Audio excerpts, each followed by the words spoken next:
yani anaenda, nikasema hii ni maneno gani imefanyika hapa kwa hii platform? Na kuambiwa kidogo unasema yes hata unataka ikuwa kitu. Oh boy. All this was in a week. I'm at 2 weeks. But 1 week. While you were away, when you were away, my ex, I'm updating you, my dear. Oh ex. my God! This is what happened.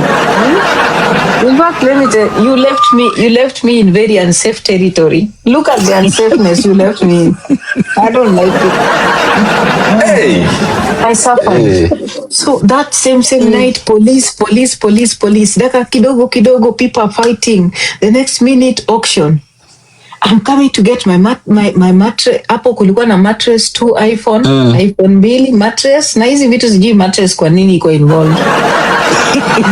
Hata iPhone alafu na nini anasema pia anakuja kubeba fridge double door na chakula ndani. Why?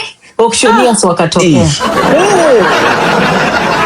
Sasa aki auctioneers don't come. Auctioneers we are coming. Auctioneers go. Auctioneers we are not going. We are demand letter. Oh no demand letter. Kidogo tukalieni ilikuwa kelele mpaka tungeza kupumzika yani nakwambia. Kidogo tukaambiwa okay. Tuacha watu wakakutana, let us solve this. Watu wakasema watatupoe kidogo to solve this. Tukiwa hapo kwa solving, ikawa ati wewe usiongee. Na wewe pia ulilala na bibi yangu.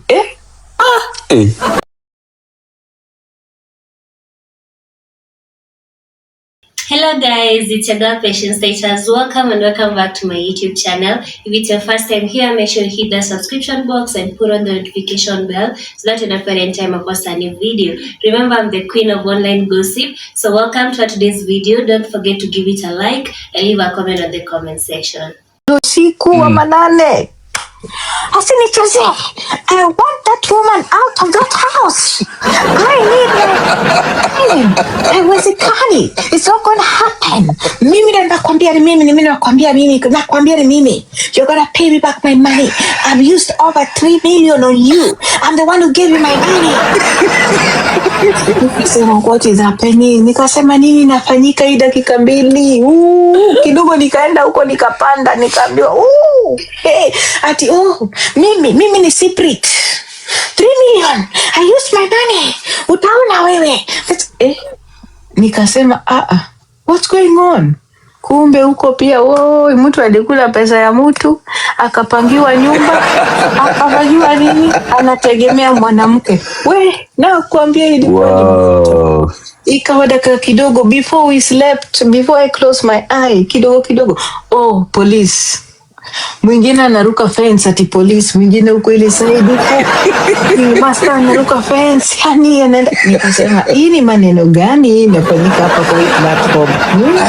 Na kuambiwa kidogo unasema yes hata unataka ikuwa kitu. Oh boy. All this was in a week. I'm at 2 weeks. But 1 week. While you were away, when you were away, my ex, I'm updating you, my dear. Oh ex. my God! This is what happened. In fact, let me tell you, you left me in very unsafe territory. Look at the unsafeness you left me in. I don't like it. Hey, I suffered. Hey. So that same night, police. Daka kidogo, people are fighting. The next minute, auction. I'm coming to get my mattress. Hapo kulikuwa na mattress 2 iPhone 2 mattress na hizi vitu sijui mattress kwa nini iko involved. Hata iPhone alafu na nini anasema pia anakuja kubeba fridge double door na chakula ndani. Why? Auctioneers wakatokea. Sasa aki auctioneers don't come. Auctioneers we are coming. Auctioneers go. Auctioneers we are not going. We are demand letter. Oh no demand letter. Kidogo tukalieni ilikuwa kelele mpaka tungeza kupumzika yani nakwambia. Kidogo tukaambiwa okay. Tuacha watu wakakutana, let us solve this. Watu wakasema watatupoe kidogo to solve this. Tukiwa hapo kwa solving, ikawa ati wewe usiongee. Na wewe pia ulilala na bibi yangu. Yawa. Tena. Ati usijaribu kuongea yes, nilinyonga na yeye hata wewe, nilinyonga na huyu. Hey! Sasa hii ni maneno gani? Si tunafaa kusolve hii kitu. Kidogo kidogo vita vitu vikaribika. Tukarudi huku tena tukatoka huko. Nakwambia tukarudi huku tena. Huku kwa hii kona ingine tena jioni tukafika kona ingine ikawa sasa okay. Tumeamua tuache makelele. Sasa tunachangia mwenda zake. Kidogo tunachanga huyu mchangishi akaanza kupoa. Okay, let us support this woman, she has lost her mother, it's good for you to support her, help her because you know what, she's the only person. Akaanza kuulizwa si mzuri kuacha, kama amewachwa si mzuri. Huyu ni bibi ya mnyongi mwenye alikuwa sponsored na akanyang'anywa fridge. Tukafika kwa mchango sasa. My ex tukafika kwa mchango sasa. Bibi mchangi mkupata pesa, Mchangalewa. Anaulizwa maswali. Mchangalewa ni mtu anaulizwa maswali. Eti haki pole sana kwa matanga. Eti na sasa mmeshapata pesa ngapi? Hakuna pesa. Ni pesa ngapi mko nayo?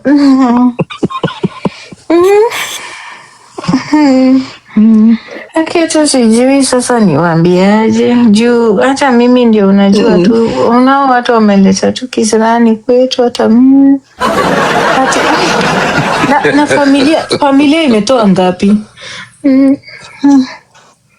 Siko sure, juu mimi ndio first born na mimi niko tu na brother.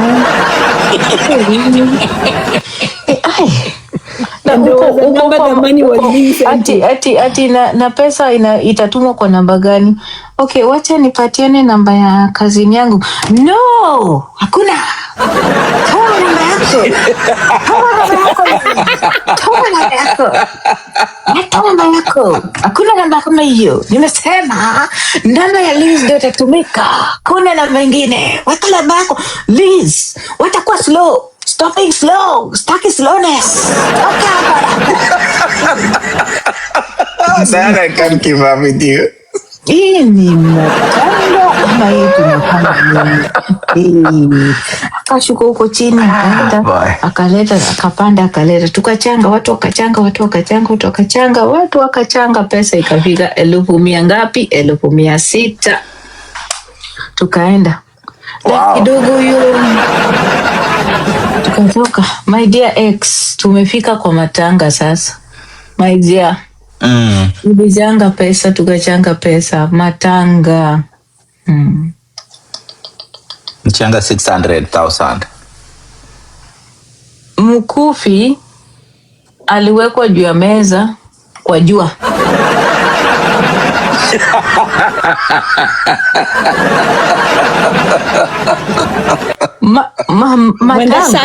Matanga yenyewe, matanga budget yote na macho hii yangu ni kama 40,000 budget yote ya matanga according to my eyes. Oh no.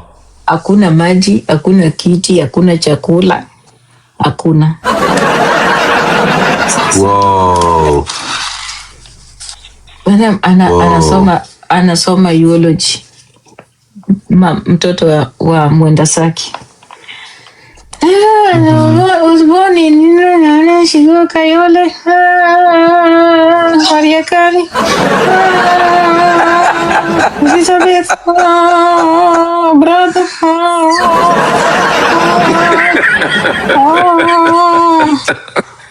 Rest in peace. Psalms 21.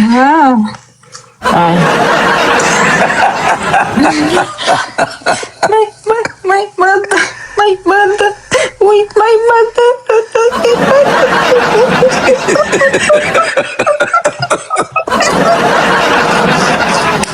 Kumbuka, bibi analia peke yake, Hakuna mtu anashika husband mwenye anafaa kushika wife. Nowhere to be seen. Ako na koti ya red kwa ndizi. Ako ndani ya ndizi. Anazumia watu matanga kwa ndizi. Guys, oneni hapo. Oneni Liz. Oneni Chicha. Ona. Matanga inaendelea huko nyuma. Unajua Harry nako na koti ya red. Anatembea naye. Anasema, hey, angalieni. Uko pale hapo naendelea. Matanga inaendelea. Na yuko anaingia. Dakika kidogo ghafla bin vu my ex. Ghafla bin vu. Uwi. Hey. When you were just thinking it is over. Weka mawe.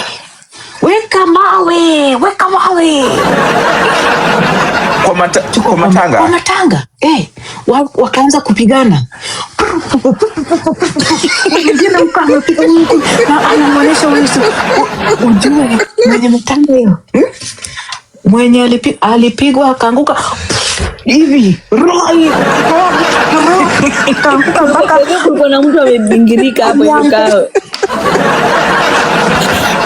Hivi rohali mpaka mguu zake zote zikaenda juu, kila kitu. Na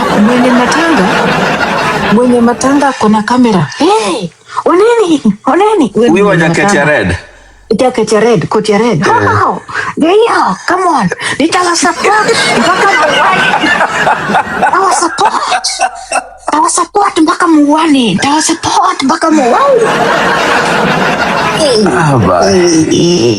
Na kuambia ilikuwa si michezo. Hiyo matanga ilikuwa na drama. Kwisha kila kitu, lakini mwishowe wa usiku na hiyo jacket ya red yake usiku alipelekewa chakula na mkebe. Oh no. Mkebe ya kasuku, mchele na cabbage kwa mkebe ya kasuku. Na walichanga 600,000. Haya, mwisho my ex. In 1 week all these things happened. 1 week. Damn. Sisi na hii kimbele chetu cha Kimwajuma tukafungua live sisi na kimbele chetu maana listeti hiyo matanga hapana. Tukaongea tukasema hiyo sio 600,000 wacha. Ati mtu anasema ati alipewa chakula na mkebe ya Blue Band. Really? Hey, mkebe ya Blue Band. Wacha baba kuna bundles. Na ukumbuke my ex son in law kuandikwa kwa eulogy.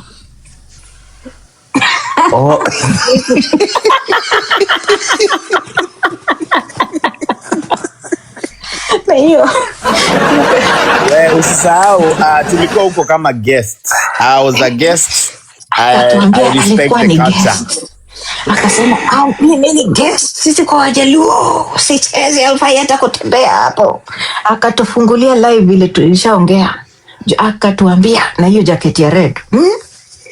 Nimesema mtu akitaka au angoje mamake akufe afanye catering.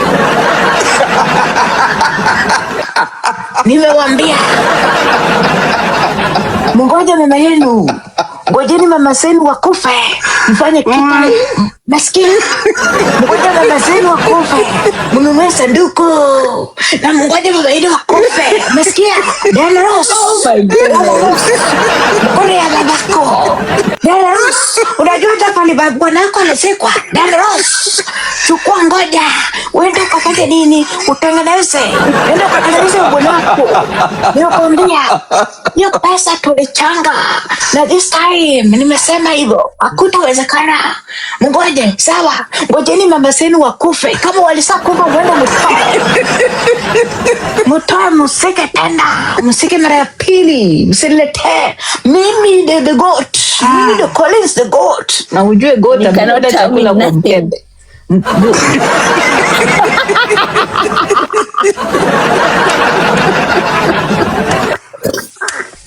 Goat of them all. Goat amekula, goat alikuwa amekula chakula kwa mkebe the previous night. Unasikia? Unasikia?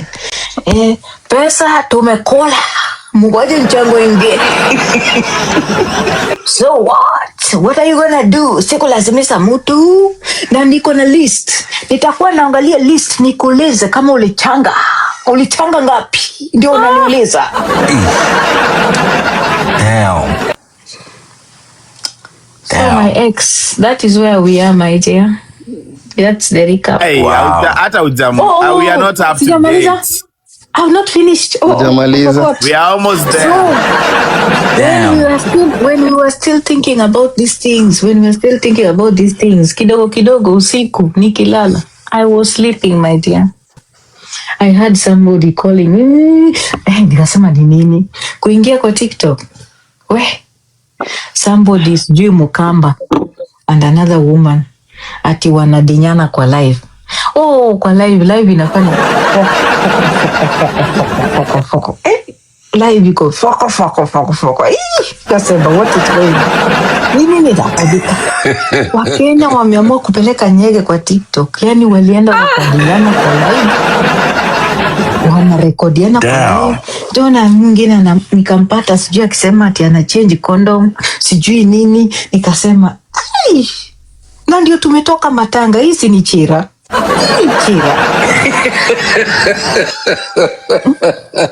Hata tujamaliza kuzika. Ni mbaya. Anyway, hizo zingine nenda ku update kwa simu my ex. That's wow. That was a good recap. But then unajua, let me say this one thing. You know, TikTok, we can have differences and everything. We can be serious. We can talk about very serious, deep things that like can change lives. But at the same time, we can also come here to joke, to check it. Me nimecheka, like I'm like asijacheka like this. Like we can have fun and just go, and we can go deep and we can do it all. Unaona. And Steve, amesahau mtu mwenye apparently alikuwa na wedding TikTok, na mimi nilikuwa najiuliza amesahau lakini mtani quote. Tuendelee. Amesahau. Dia ameacha vitu mob, hata tulienda hadi itself. Na tukapigia mapolisi, tukaingia hadi tukafanya report. Mi Steve najiuliza, apparently kulikuwa na wedding ati kuna mwanamke na mwanamke walikuwa na kisiana. Najiuliza sasa Wapi? hakukuwa na option ya you don't have to do it.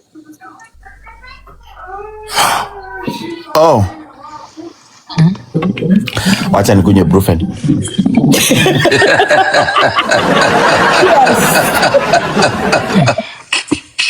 Cheers. Cheers. If it was the last person, I will actually swim across the ocean to go and find the whale. You know, Musungu alisema ati love is blind. So who are we?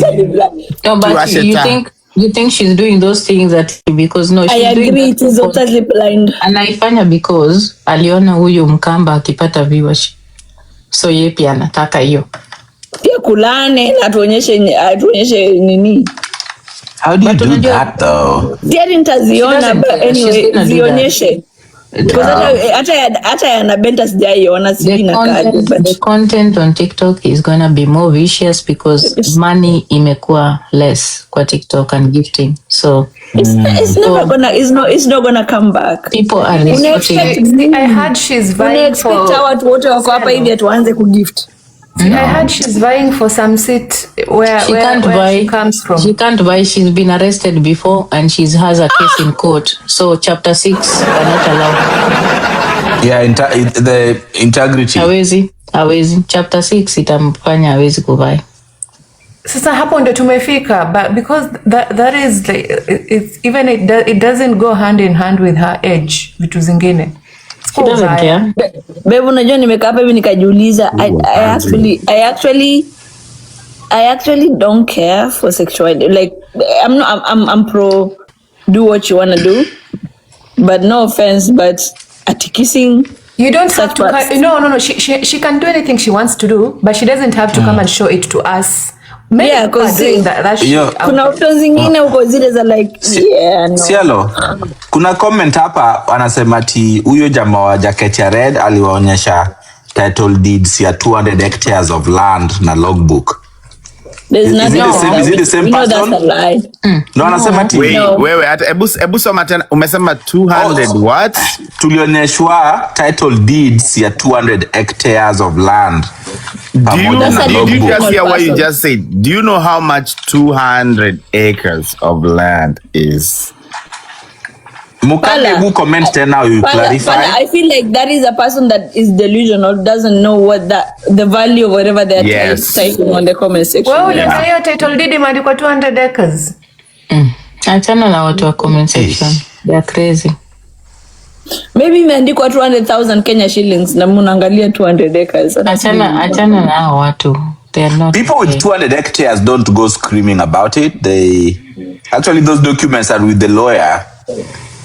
Munaongelea 200 hectares.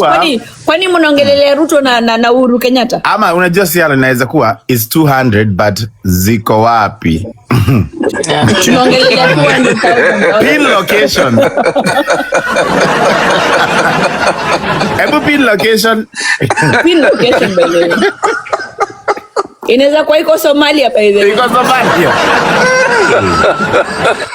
Mi Somalia ama billionaire. Bana.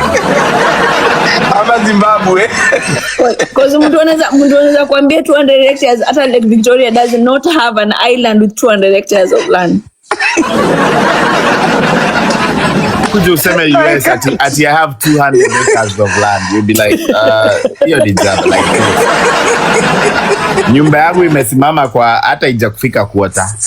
Mimi na naibana tunashare kitchen. Maneno ya land ni ngumu, hawaoni kama tujua kwa ICU. Tujua kwa ICU ya land. Maneno si mchezo. Nikikumbuka uko na property Karen unajiambia we. Imagine he's going to die. Anaenda kukufa. Anaenda kuacha hizo. Niko out of topic. Kwani pombe ya Amerika inakuanga imewekwa nini ndani? Wewe tukome. Pombe ya nini? Koma. Culprit amejibu. Na pombe Shiluna, pombe ya Amerika pia inakuja na tunauziwa weed kwa anywhere in the streets. I think pombe ya Steve inakuanga imewekwa weed kila saa. You don't have the luxury of that in Dubai. Ngoja, pombe ya Steve inakuanga imewekwa weed kila saa basi. It's not us, it's the seller. It's the seller. Thank you. In fact, babes, alcohol is cheaper in New York as opposed to the southern states. Ukienda Florida ni more expensive. So tumesummarize pombe ya Amerika inakuanga imechanganywa na weed.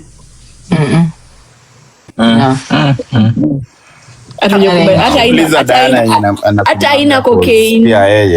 Hata ina cocaine. By the way, I drink like twice a year. I don't drink that much. Since we met. That is 2 years. This is twice. This is the second time you're seeing me drinking in 3 years, right? Unakunywa nini? Hebu ongeza glass. Hey, waiter. Ongeza glass. Hebu nione. Hata mimi naongeza Kenya. No, jingai. That looks like a liqueur. It's liqueur, but it's a coffee liqueur. Oh, what is that? A whiskey or liqueur? Liqueur. It's not even expensive. It's wengine wanaita liqueur. It's a coffee liquor. Siala unasema you coffee Kiswahili liqueur. Irish coffee, yes, Irish coffee. It seems like a marula. Yes. Yeah, almost like it. Yep. Almost. That time I do have a whole wine rack. No, not a wine rack, but I do have a whole cabinet of places I can place wine and expensive liquor, and I can have it on your tab. Hebu ni cancel hiyo restriction imekuja kwangu. Nime cancel. So what I'm gonna do is order it on your name. On whose name? On Please my do. ex's name? No, on Rateng, yes. Better get my permission. Kwanza ngatumia Rateng and Steve Nice. Kwani mbona hujaniomba permission? No, that's okay. I'm good with that.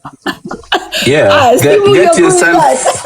No, see what you remember when on my birthday you send me you send me like $200. Like I appreciate you for that. No, you're welcome. Yeah, listen, that was the least I could do. I know. I appreciate you. And hapo chukua ile the most expensive one. Babe, kwani she's in Steve drink for his birthday. Utamnunulia Steve is a really nice guy, by the way. Kutusi. Steve ukinitusi by the way nakukujia Mimi mwenyewe. siwezi. Najua Said Diana anasema nimeekwa. Acha uone. Steve is not a good guy. Nakwambia Diana unless Ali change. Steve, I'm an amazing guy, by the way. Diana. So that's no. You cannot judge me based on Diana's option. Steve, we banged out together a couple of times. I have a reason. Steve, Diana kama angekuwa anakupenda ungeslide hivi kama amekuchapa block. Hata angekustand. Lakini anapenda kuni. Like me, actually by the way, let me tell you. Diana tulikuwa tuna anakupenda kwa sababu you're easy. Ungekuwa ati kichwa mbaya ati unasema sijui nini. Sasa mimi wacha ni you're easy yangu na Steve and willing to actually engage. Yeah. That is one thing about you. I don't take things too hard. Like you can criticize me na mimi nitakuja like unaona kama sasa nimekuja nikaanza nimejua nitajua mali nitaingia Diana. Uliamua kule kwa ule Mkenya wa mimi ni mjinga, do what you want. Exactly. We have so much life outside this. We have so much like serious things we do outside TikTok. But when we come here, we can do whatever we want. We can have fun. We can be serious. That's how I am. No. And I allow people to be like, Diana nakujanga anasema mimi na manage school kulana. Na ati ako na recording. Nipige nduru ndio mnisikize ama kwa sababu mko tu pere. Shirona. Mlikulana. Nilikuwa nataka kusemaje? Sasa siku moja Steve alikuwa sijui na 2K people. Unajua nini zake zinapandanga akiwa na watu wengi live hivyo, na alikuwa amekunywa. Nika fly in kwa live yake, akaanza kunitusi tu from nowhere. Alikuwa ni sikia hiyo baby. Alianza kunitusi. That is why I unfollowed him and then finally what did he say? Because I'm willing to catch feelings. Aliniambia wewe vitu zenye alisema nitakwambia. Babes, no. I swear to God, you did. You still have room to apologize. He did. I am so sorry if I said something. Unaona inauzangwa na bangi. That is why I said pombe yake inauzangwa na nini. But that still doesn't give the right kunini watu. Steve gets carried away when he sees viewership. Yeah, no. Gets very excited. No. It's not about no. Akiona tu viewership anakuanga ni kama kitu. Actually, I'll answer this question on a camera. First of all, Diana, I would say that's not it. Mimi I have been opening my life for a long time. Sijaanza juzi. Mimi nimekuwa kwa live yangu. I don't say ati mimi nafungua live yangu every single time. It's okay. I know you open your lives, but the truth is you get so excited about your lives when you see this mpaka you forget to focus. I get carried away with when we are doing something. Tuseme unaona kama sahi tunapiga story tulianza ikiwa serious. When people start engaging and they start doing, do you know me hata sijui nani wako hapa juu? I go with the flow of what the life is going, not about viewership. Because let me ask you, am I the only one talking at that live? Tunapiga story, tunaenda back and forth, right? I'm not looking. It just happened watu wamejaa, but it's not that because nimeona viewership naanza kuongea. No, it's just hiyo live iko aje. Lakini mlitufanya tukaogopa watu wasiato we. Diana, hebu nikuulize, let's say this live imebo. Would you even be talking? Si utanyamaza tu. But sasa tunaenda back and forth, tunapiga hivi, unatuambia hivi, like the conversation flowing. You don't even know the viewers. Wewe kwa live yako conversation high flow, because sometimes when you umepandisha mtu, you can't stand that person even asking or questioning anything. You want it to go your way. That's the problem. That's what I tell you. You get excited about some kind of content because of viewership. You want, kama ulikuwa unaongelea, kama for example, the day when you were coming to expose that lady eti alipigwa na chupa. Like, in my view, that was a life that you needed women to come up and talk and give support to another fellow woman. But you wanted to be at the center of the conversation, which is very wrong. It wasn't your issue. There was this woman crying in the background, trying to talk to us about her being violated. But you were so viciously interested in pushing the agenda of kichwa yake kupigwa na chupa without you caring about the Wait, for real? Mtu alipigwa na chupa? you don't, yeah, anasema hivyo. That's what he was saying. And then, you kept on pushing that conversation about ye kupigwa na chupa. But in your view, you think you're just airing it out. But at the end of the day, there are people who are actual victims of domestic violence that never made it, people who have lost their people because walipigwanga na machupa, but you don't care about that. I do. And that's actually, a problem. I do. That's the problem I have with you. That's the only issue. That's why I'm telling you, when you see views, you lose focus. You don't No. Don't put your mind on something. You want it. No. I'm just telling you the truth. Let me ask you, if I did not bring that story kwa TikTok, would you have known that's happened? But the way you brought it was just really not helpful. I brought it because the lady actually wanted to talk her story, but she did not want to be. But hata wewe ukiongea na huyo mwanamke, you are not giving her an opportunity to talk. You are the one who was pushing that conversation. Steve, let me tell you something. Na sio kwa ubaya. And it's not that I hate you. What I don't like is sometimes the way you minimize the issues of women. Like you make them small while they are really fundamental and big. Mwanamke kupigwa na chupa, give her an opportunity to tell her story from her mouth when she's ready to do so. Like, it's not you. You're not the victim. Victims should be given the opportunity to speak from themselves. The problem is you people take the center stage when it's issues about domestic violence. And then now it becomes about you. Then we water down the authenticity of what happened to another person. And that's a problem. But let me ask you, huyu wa hat tatu utanitukana, but like you gonna tell muted because sisi watu why is he like mtu amenitukana hapa hivi all night? Like, what the fuck is wrong with you? Hata huyo head boy akwe tu. I'm sorry Steve. Like, Steve, let me ask you, do you have room to actually have conversations that are heated about things in life without being bothered by it? Kama mimi. Let me tell you. I'm sure you've been on my platform severally. Yes. Me, I'll be over here like we're literally having conversations. Unapata watu hata wasikizani huku nje, but wako hapa hivi wanaongeleshana. Let me tell you. Unaona sahi, you know what I was thinking in my head? There are so many people wataniambia ulikuwa unafanya nini kwa huko mnaongea mnapiga story. I'm used to it because watu wengi. And that's because I'm like Mimi, I like to we can disagree, but I can still be here. We can have conversation. We can laugh. Tunaweza piga shots. Unaona? Because we are now like, we met on TikTok. Like, I'm not going to hold that against like at the outside. But we can talk about things. We can have fun. We can, like, I've learned so much about life in general from this TikTok. Kusikia Diana, kusikia everybody, even comment section. But to see, anyway. It's all good. Let me ask you, Steve. I get it. This is, so I said earlier, Mimi na Steve, we know tunajuana in person. Yeah. We've shared meals together, But it's I'm just kind of curious. So, unajua hizi vitu za TikTok, I'm starting to think sometimes people maybe need to just treat them as entertainment. Mm-hmm. But also, I wanted to say something because I didn't get an opportunity to speak. When we raise important issues like domestic violence and the prevalence in our community, it's becoming concerning. It's so unfortunate that we come from a culture back in Kenya where abuse, and domestic violence has been normalized. And when you normalize things, it becomes a culture. And so America unaona imekuwa pia design yenye women are, you know, are physically abused, you know, and they either don't, you know, they don't call the police, or when they call the police, they are not willing to pursue, you know, the charge.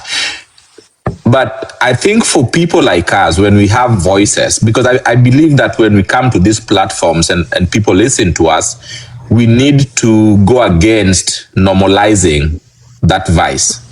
I think every single opportunity that we get, any violence against women must be condemned. We have to condemn it. Yes, in fact, personally, in my circles, me, if I hear you beat up a woman, I'll come beat you.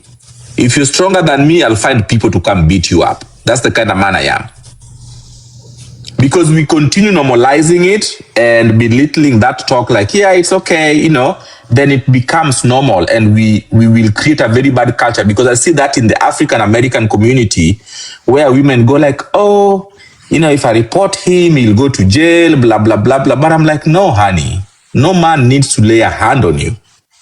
Never. It's never okay for a man to assault a woman. And I just want to encourage everybody here that that's a non-negotiable.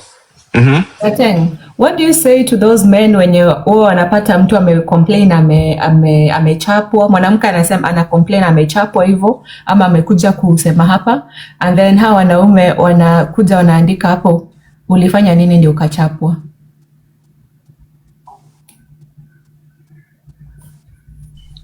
Baadaye kuna mtu amecomment kitu amesema, ngoja before Shiluna refreshes. Steve has said something about no Steve. Somebody on the comment section said ati anachukia Steve because Steve alisema anachukia mtu or I forgive mtu for something. Let's just learn to agree to disagree in life. Some of us believe in one thing. If you wrong me, I don't need to forgive you. Exactly. Forgiveness is something that is personal. Mimi ukinikosea, umenikosea, I will block you and I don't give a fuck about your existence. Baka ukufe, hata usijui nikupate kwa barabara na umekufa, I don't care. Yeah. That is your problem with your God. So let me make it clear. You don't have to judge people because wameamua kufanya hivyo. Hapendi mtu. Yeah. Kupenda mtu na kuchukia mtu, it's personal. You ain't How does God. that bother somebody? Let me ask you, Sayalo. I know. Inambother aje mimi nachukia mtu. Let me tell you, I hate them. Me hate is actually a word I never like to use. But sometimes you use that hate word because look at them. They are looking at me hating that person. Not why I hate that person. Exactly. Well, and there's a reason why you actually know why I hate that part person. Let me tell you. I can promise you. Nimemwangalia. Do you know that most likely that's the person I hate is the one with the pseudo commenting that? Yeah.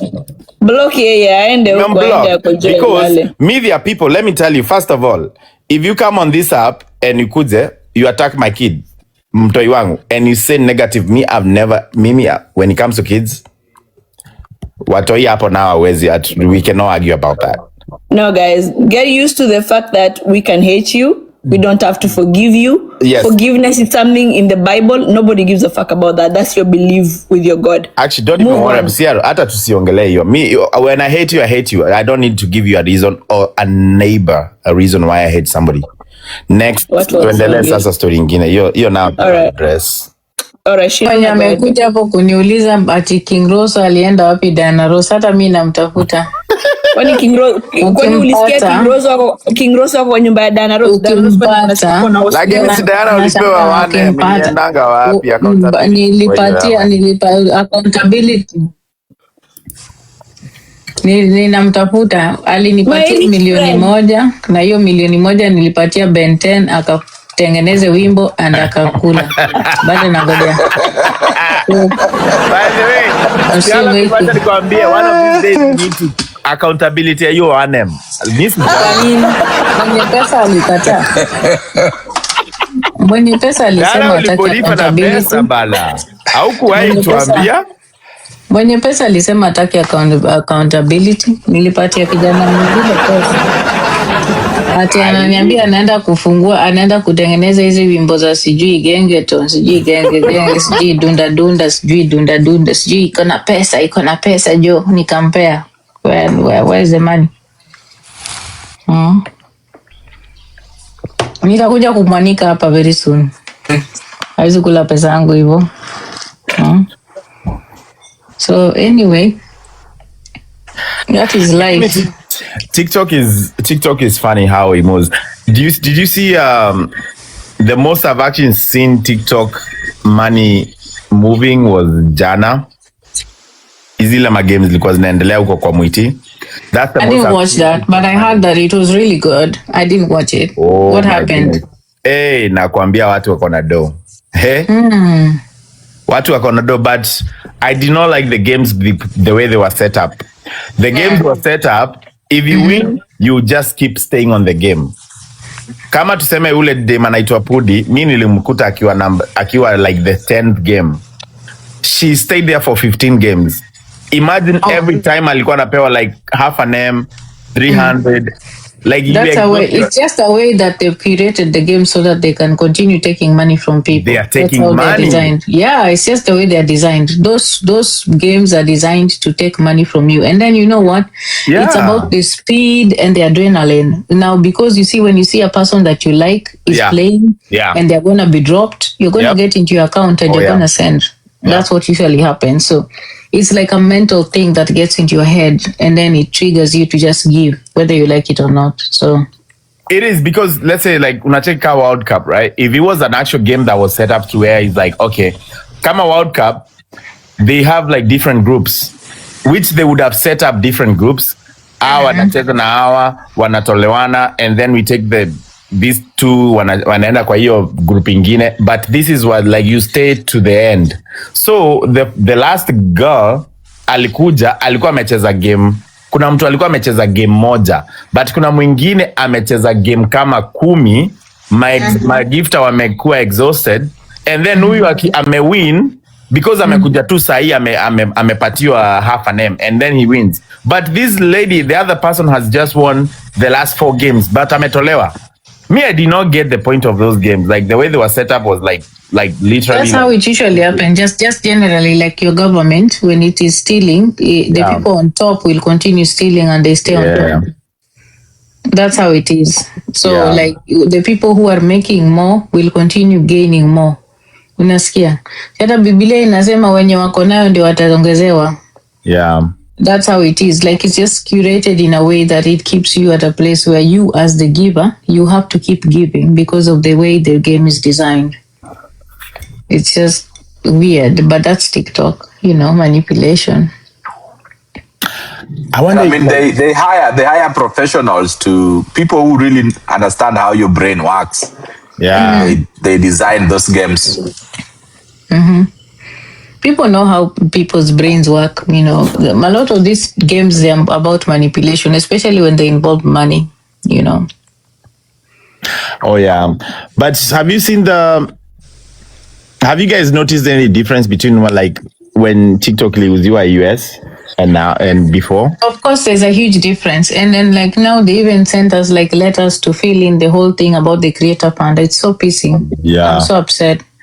So, but it's all different right now. TikTok, even the information we are getting is just mostly, I don't know what you guys are seeing, but right now I'm only seeing content from America.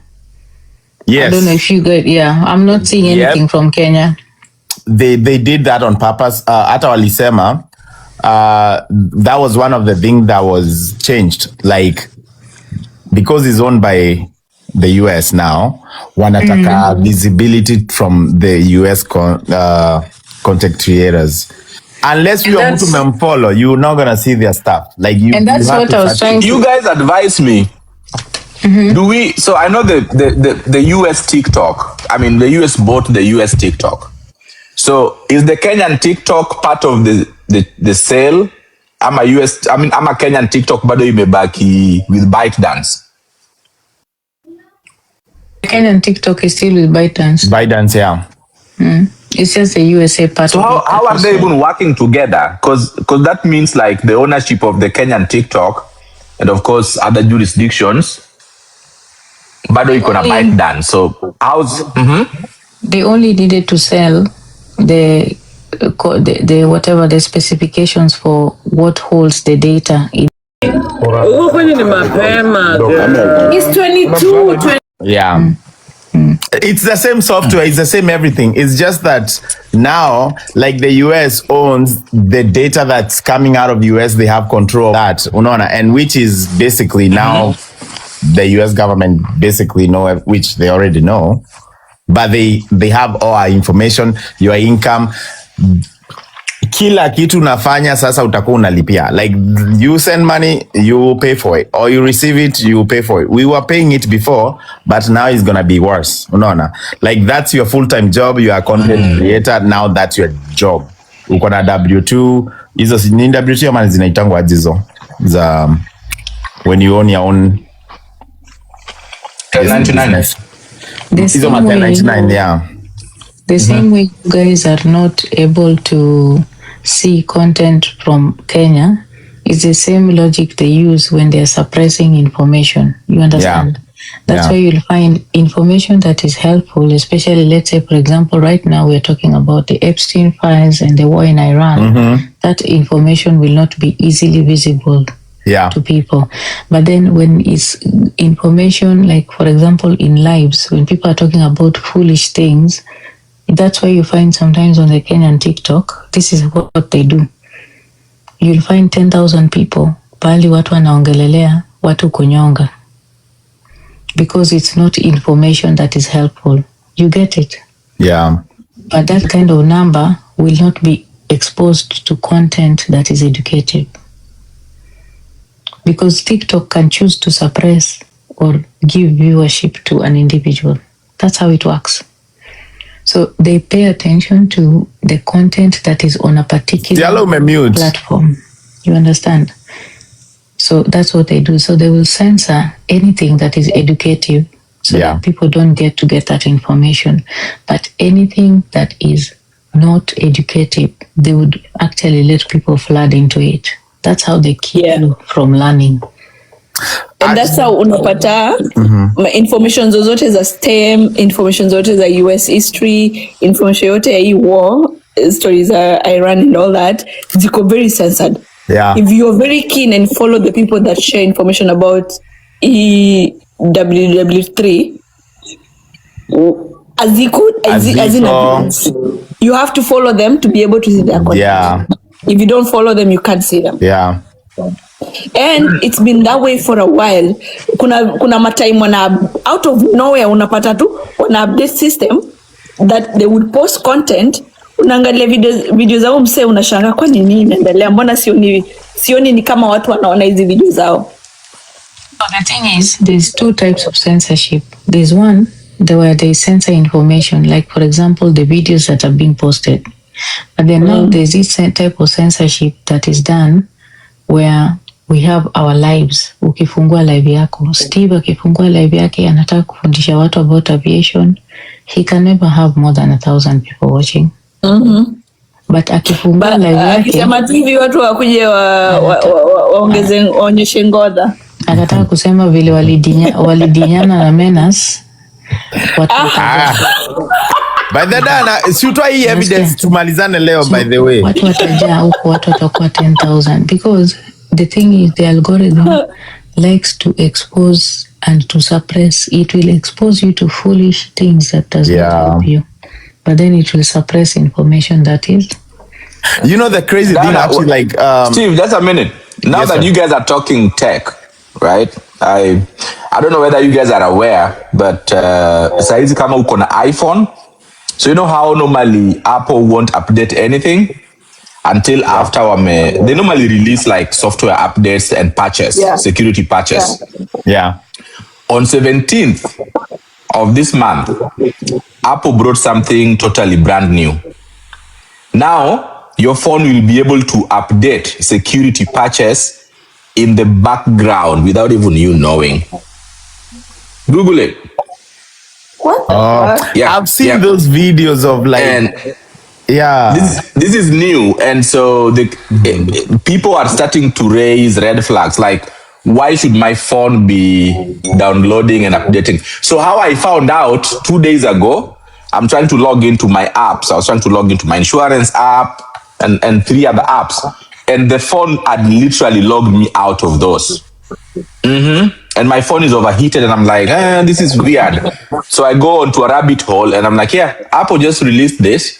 Now they don't have to wait until the next iOS update, or a security patch. Now they're just doing it in the background. So this is what I tell people. Privacy is an illusion. The world we live in today, privacy doesn't exist anymore. No. If there's anything that you don't want people to know about you, if there's anything that you feel like you're not comfortable sharing, keep it to heart. I think it's too late at this point. Steve, we know very well that mwenyewe hata una nudes zako huko online. But history za watu kuja kujifanya huko, usicheke, we know the truth. Cause huko na za watu lakini hauna zako. Any comment? Anyway, the truth is, keep it to your heart. Yeah. Stop doing things that don't make sense. Privacy is an illusion. Yeah. And anything you have in your phone is accessible to the world. Do you know the funny thing? Let me tell you that they just came out after. What's that one? There was a game everybody was playing, mostly, let me say, in the US. Pokemon. You guys knew about Pokemon, right? Like watu walikuwa wanatembea, there were like millions and millions of people going through, wanaenda kucheza Pokemon at doing nini. Do you know the company that owned Pokemon just came and said, we made this game because we wanted to take, basically when you open the game now inakwambia enda una search your Pokemon, right?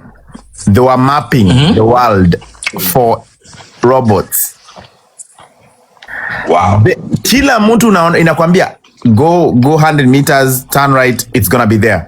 Guess what? They were taking that data and they were keeping it. They just came up and said, it was behind the scene. That's what we needed. We needed the information. Not the game was not necessary. We needed the information you are getting. Because wewe unaona, tuseme tumekuja Philadelphia, nimechukua kapicha hapo, nimechukua Pokemon, mwingine amechukua pale, and then they used AI and then they combine and then they know the exact location, and then guess what? They map the whole world, or like a very, very big certain area. Yep.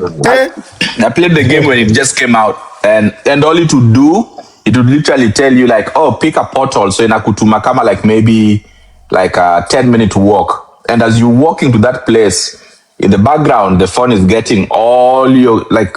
So what Steve is saying is very accurate. But guess what, Steve? Yeah. There's a new one. So you know how juicy, intasema na Kiswahili, juicy. Most of us, like me, I use AI a lot. Same. A lot. In fact, Mimi, AI has made me money, like a lot of money. It is AI, right? Yeah. ChatGPT. But recently, kuna kitu imehappen. So we saw a shift. So Gava inasema, our to was doing cloud. Me, I'd never heard of cloud AI before. Sikuwa ni mwisikia hiyo cloud. But now, juzi Gava inatuambia, ati hawa tu wa cloud, so the gava ya US walikuwa ndaka ati kutumia AI for mass surveillance and creating autonomous weapons.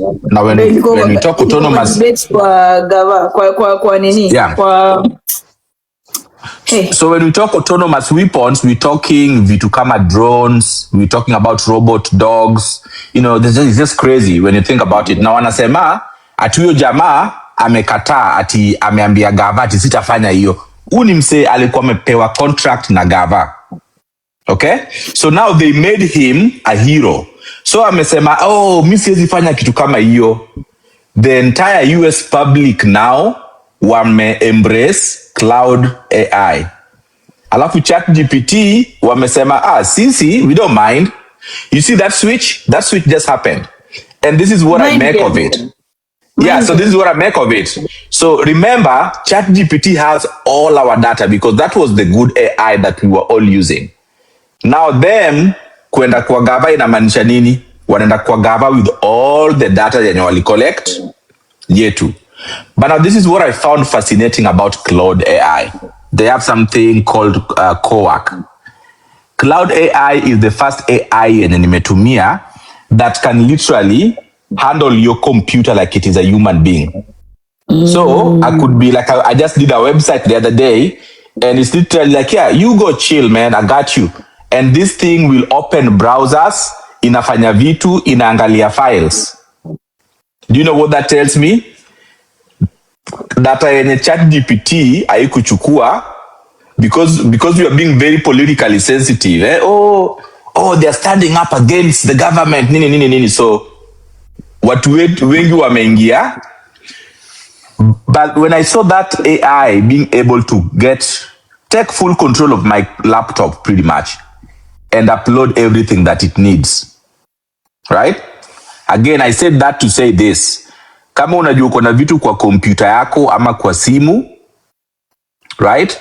Zenye una feel, uwezi taka watu wajue, download hizo vitu, weka kwa maybe kwa hard drive or something, chukua hiyo simu, tupa kabisa, open a new iCloud account, just start afresh.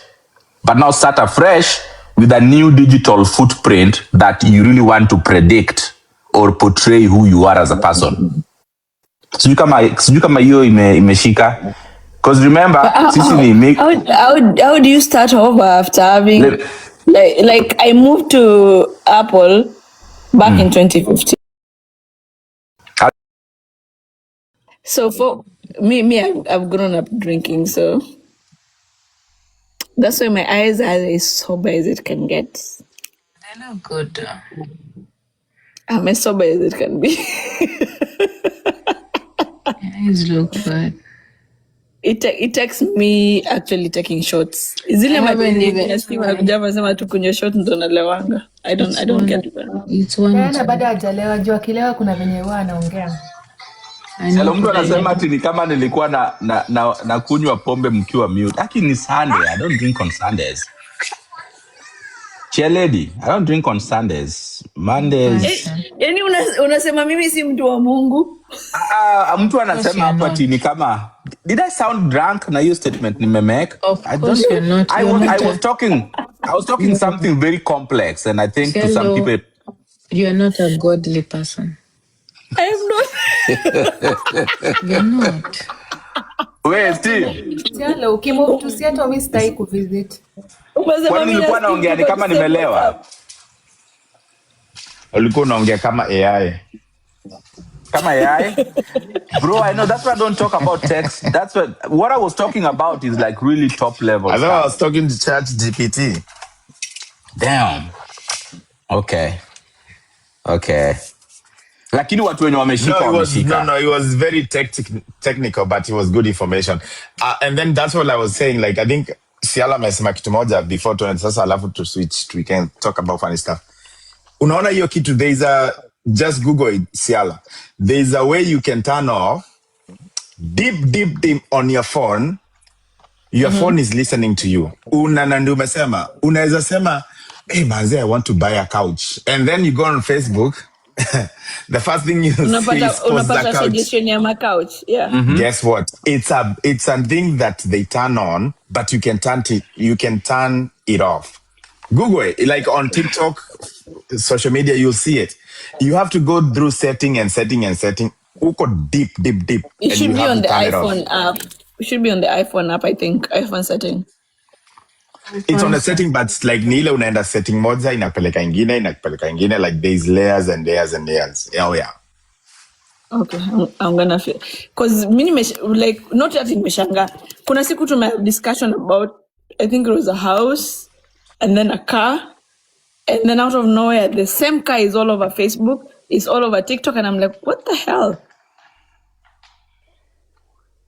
I didn't even have my phone. Nikisema nataka bibi na alafu waini suggesti mabibi. Like, I don't know. I don't think you get some.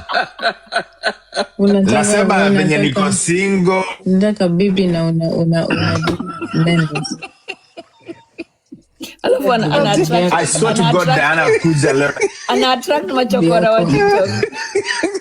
Bibi yako ni menace. Wewe ni bibi ya menace.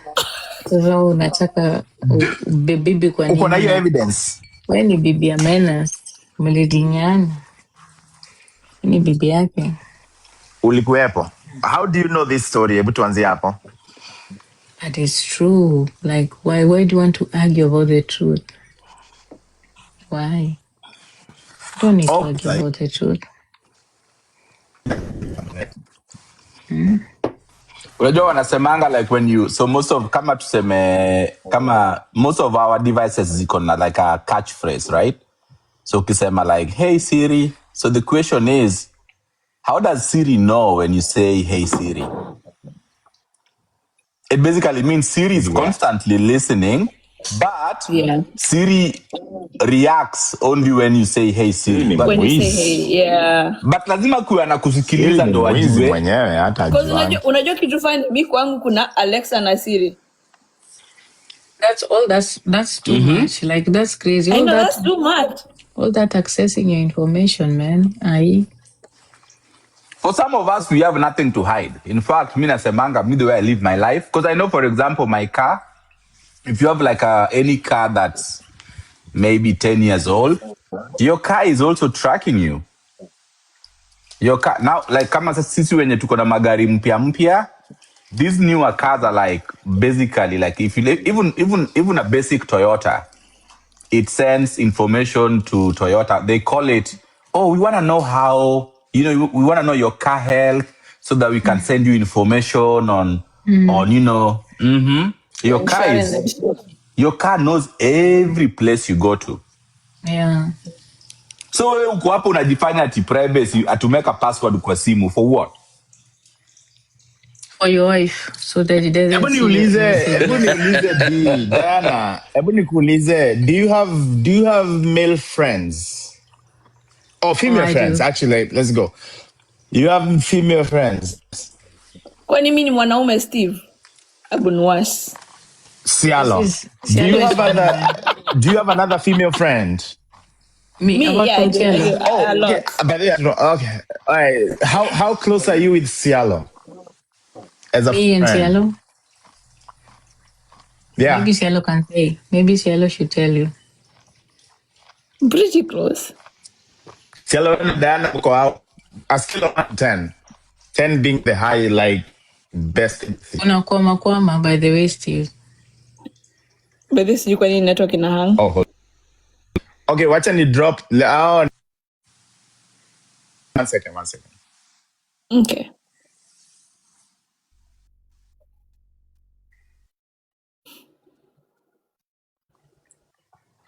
Maybe I should sit upright for this one. Let me sit. I'm already upright, sitting and actually handing up my wine. Girl, you better take care of yourself. Diana, umekunywa nini moja ya nini umeanza kukua na slurred speech. Girl, don't talk to me. You didn't bring for me my meat. I'm not talking to you. Diana. My beautiful precious ex. Yani hiyo likiwa moja hiyo likiwa umekunywa glasi mbili. Imagine ata babe. It's actually chocolate liqueur infused. Moja umekunywa tu glasi mbili, hata hajamaliza chupa moja, amekunywa tu 2 glasses. Cialo unafaa upatie Diana Rose tequila shot. Afunguke. I don't. Itabidi nimekuwa the same space na Diana ndo niweze kufanya hivyo. Zime size na babes. Umesikia nakunywa twice in a year. She only drinks twice in a year. I don't drink more than that. Okay, Steve, nice. What were you asking? Okay, so Cialo, I'm not even gonna ask you a scale of 1 to 10, but you are really good friends, right? Mm-hmm. Sorry to say this. Are you both fucking? What do you mean by you? Are we both fucking? Exactly. You don't have to answer that. Diana. No. Hold on. First of all, I'm as straight as it can get. Yes, Diana is straight. Okay, thank you. Diana, mimi na Menes ni mabeshte. Are we fucking? How come when it comes to me, it's it's taken differently, but when it comes in kuuliza wewe na Cialo if you're fucking, it's different. You see it? Kwa sababu wewe Menas alidinya mkundu yako. Mimi si alajanidinya. Yeah. So Unaona double standards. Mbona unaniingisha kwa mashindano mkundu? Mbona dinyo mkundu? Nyinyi mmewahi kukutana kwa kitanda mkatuonesha? Hata nani aliwahi ingiza mkono yake kwa mkundu yako? Big Daddy. So don't tell me about that. Hebu kunywa shot nyingine. Leo tuko na mambo. Unajua sisi tumezoea kuongea tukiwa live. Leo mimi nataka ufunguke. Guys, free Diana from alcohol. Free Diana from alcohol. Comment section, andika hapo free Diana. Free Diana from alcohol. Diana. This is very double standard because Diana has no proof. He's just speculations. No speculation. Give me aya, mimi na Menes kulana what you said, which is very disgusting. But okay, where did you get that? Why do you think I'm the one who keep records of venye unadinywa mkundu? Why are you asking me? No. I'm not your record keeper.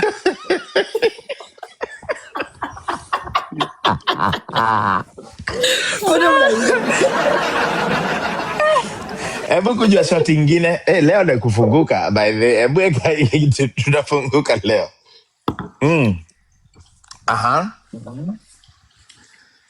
Thank you, baby. The baby, thank you. Lakini the baby ni cute. Koma. Stop it. Baki kwa No, lady like is that unaona, like see how you guys act, like see how you are trying to make it a bad thing. I'm complimenting somebody. What's wrong with complimenting a woman? Be like, yo, like by the way, she's cute. That's not in a bad way. It's just a compliment. It is a compliment. Thank you. Ebu niseme Diana, by the way, like me niliona una dance ulikuwa na dance poa ukiwa na zile umevaa mafumba nyazi na unyaka, like that. If I say that, like that was compliment. It wasn't like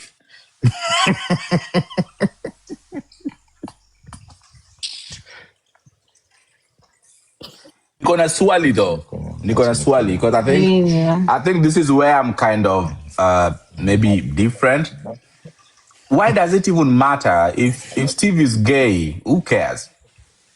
If Cielo and Diana are lesbians, hey, I am not. Wait. Who you? Not just saying if. I said if. But if you do say if, don't put my name on that because I'm not. Please, thank you, and very important. Because you were being very direct. What about you? What if you? No, me, I'm straight. I'm only attracted to women. No. Steve, when it comes to other people, no, I'm good. You're not getting the point. Relax. You have to be very straight. No. I like the way Anasema. If Steve, Semi, if you are a good example, you'd be like, what if I was gay?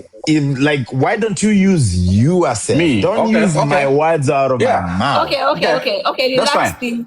All right. So if let's say I am gay and I love men and I'm only attracted to men, right? And I only have sex with men.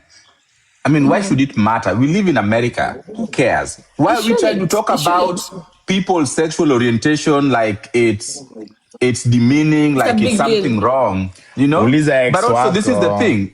If let's say I am straight and I wouldn't still expect to come to a social media platform to discuss my private life and my sex life with people on the internet. That's the problem. The issue Especially here is strangers that don't know you. Yeah.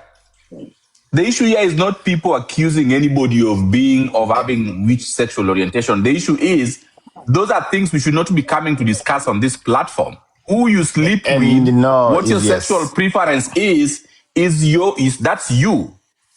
Besides that, we can actually, let me tell you, besides that, guys, manze minion, hata tulikuwa tunaongea mahali ingine tukasema we take things in a different level and on this platform. Let me ask you, outside TikTok, mimi niko na mabeshte machali wengi. Sijawahi sikia hiyo, but only on TikTok, when you have a male friend, all of a sudden they're fucking. Or you have a female friend, all of a sudden they're dinyana. But when outside, Mimi, I can promise you, Cialo, I don't want to give an example of that. Cialo. Outside TikTok, you probably have... Usinitaje wewe kichwa kalabash. Don't taja me. Usinitaje na hiyo kichwa wako. Umesema kichwa guata. Calabash is a guata by the way. Nikome. But it can be like, we can be friends. We can be like, we are entitled to have friends. We are other genders. Me, like, by the way, my best friends are females. Two friends, best friends, two females. We don't even do nothing. But if I was at my lowest, my highest, they know me. Hold on. We don't even do nothing. Why do you have to do anything with your best friend? Thank you for the gift. That gift is cute. What the hell is that gift? You're gifting na lot. You're gifting na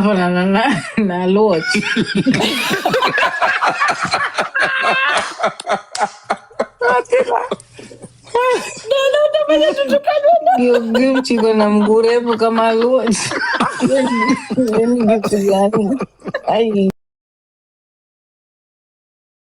Tukiwa watoto tulikuwa na friends with benefits. Okay, si watoto. Atimesema rules. We didn't discover it. We didn't discover friends with benefits. We found it. Huyu Steve alisema ati kuna mtu ametoka huko amehamia wapi? Hebu tuambie kitu najua nimekumbuka sasa. No, what's the name of let me I need to find the correct. You know how unajua like each state wako license plate inasema inasemanga story ya hiyo state, si ndio? Let me see. I think you know what I'm talking about. I don't want to say it that way it never comes back to me. What's the name of ukienda south, ukiswim tu hivi unajipata Jamaica. What's the name of the state in Collo? Florida. Sunshine okay, State. what's the inasemanga nini kwa nini yao? Sunshine State. Nilisema Sunset. Kuna mtu alitoka Sunshine State na one way ticket. As we speak, tumehama na tutaki advice. Amesharudi Sunshine State? No, tumekuja Evergreen. Umeingia huko Evergreen. Na hataki advice. Dagi advice zenye za nini? Hapo sasa.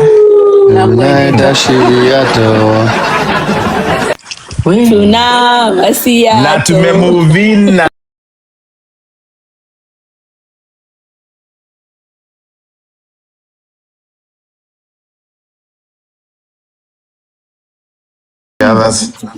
Steve, uko si hata wacha nikwambia. Hata wewe ungekuwa chali yangu ati mimi niko single.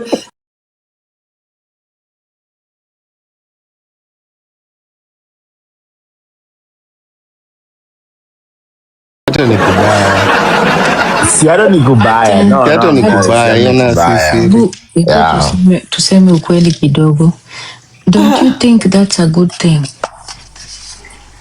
No, that's a bad thing. If I think what you're saying, if I'm answering what I think you're saying, I think that's a very, very bad thing because it's not going to work. I think it's a good thing because huyu alikuwa anaenda kukua pabaya akingoja watu wamlipie rent. Robin Hood. No. Lakini huyu ako anafanya hivi cause now anajua ataki huyu, lakini kuna provider. Lakini huyu mwingine anataka kufanya hizi vitu zingine, lakini huyu hatataka hizi vitu. But the woman empath is gonna provide until she dies. Cialo, you know this is the thing is, but the bad things here mimi naishi Cialo, right? And Cialo is kuna watu wenye najua personally wenye wamekuja Cialo juzi fresh from Kenya, wachana na mtu ameishi America. kuna watu nimejua wametoka Kenya straight, amefika, ameland Seattle, and like 3-4 months in wameanza kuchapa matrip. Kuna bichi yangu amekuja juzi, nimemwona jana ako Las Vegas, you know. So I'm just kind of like, I don't understand. That's why I'm struggling. Manze tulikuwa tumeenda na mtala. Buta area. Huu ni nini? We, advice. Ndio baya ya kusoma mingi. Babe, just me. Tumeenda hivi tumepita mpaka wewe unasurudisha story nyingine. Sawa. Lakini unajua Barbara the Builder. Actually, this is the first man I'm calling babe on TikTok. Babe. Kidogo. Barbara the Builder Ati, so wacha nikwambie. Yes, it could. It could, but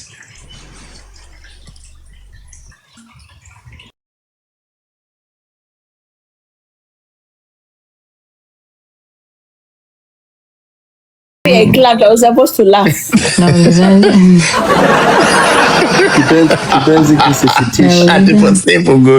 But unajua kuna watu ambao wamepatiwa kazi zingine. Unajua ukizaliwa kwa hii dunia una kazi umepangiwa na watu wenu.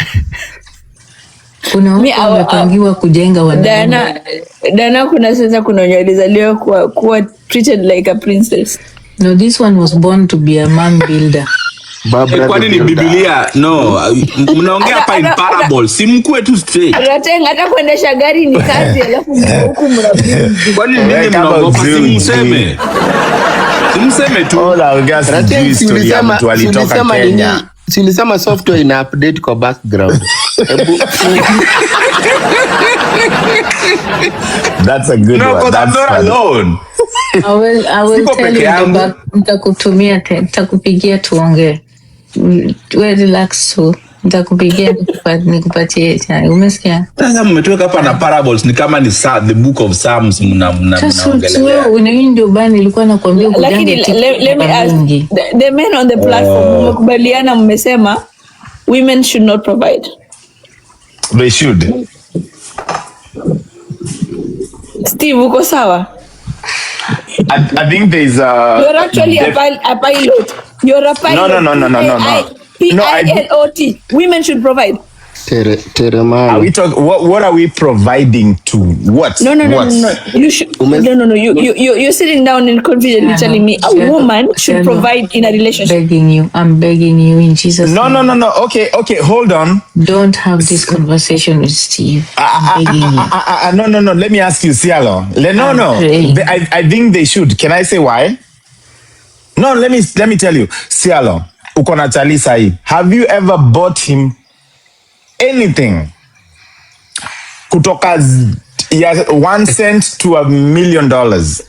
Yeah, using a credit card. Skia Steve, using a credit card he provided me with. Yes. So hata birthday yake unamnunulia na pesa zake? Lakini hiyo si kukuwa provider. What is wrong with that? I think men should be men, women should just support. You're going out of topic. Nyamaza kama mimi Shilona. Nyamaza tusikilize. Pala and Kenyan American man. Owen, okay, Kenyan American Owen. So Owen na Pala will be very categorical. They will give their Amex platinum card to the women, and they will be taken out on vacation by this woman using the same credit card that they are paying, without feeling any kind of way, without feeling any type of way. And we are the issue. And yes, men are the issue. Paying for it. There's no issue with it. Now that is where a man who is providing. So what happened to your money? Why are you worried about my money? Network yake ya pesa nimejua tu. Nimejua sijui niko wapi. Haki ya Mungu. Network update background. Sai ndio ina guy. Siala you are thinking like that. Providing a function. Steve, let me put it level. Steve, niko na mjomba an uncle who's a pilot. Yeah. Sijawahi sikia akisema ati mwanamke anafaa kuprovide.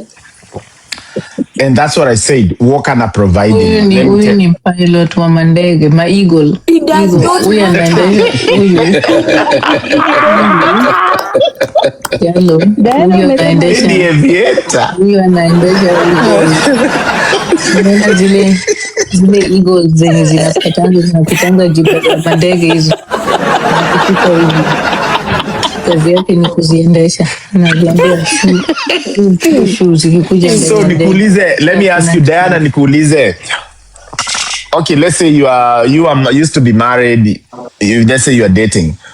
Would you unaweza nunulia tuseme ni birthday ya chali yako ama Valentine. Would you give your chali a kitu? Or like who you are dating, somebody you love, something.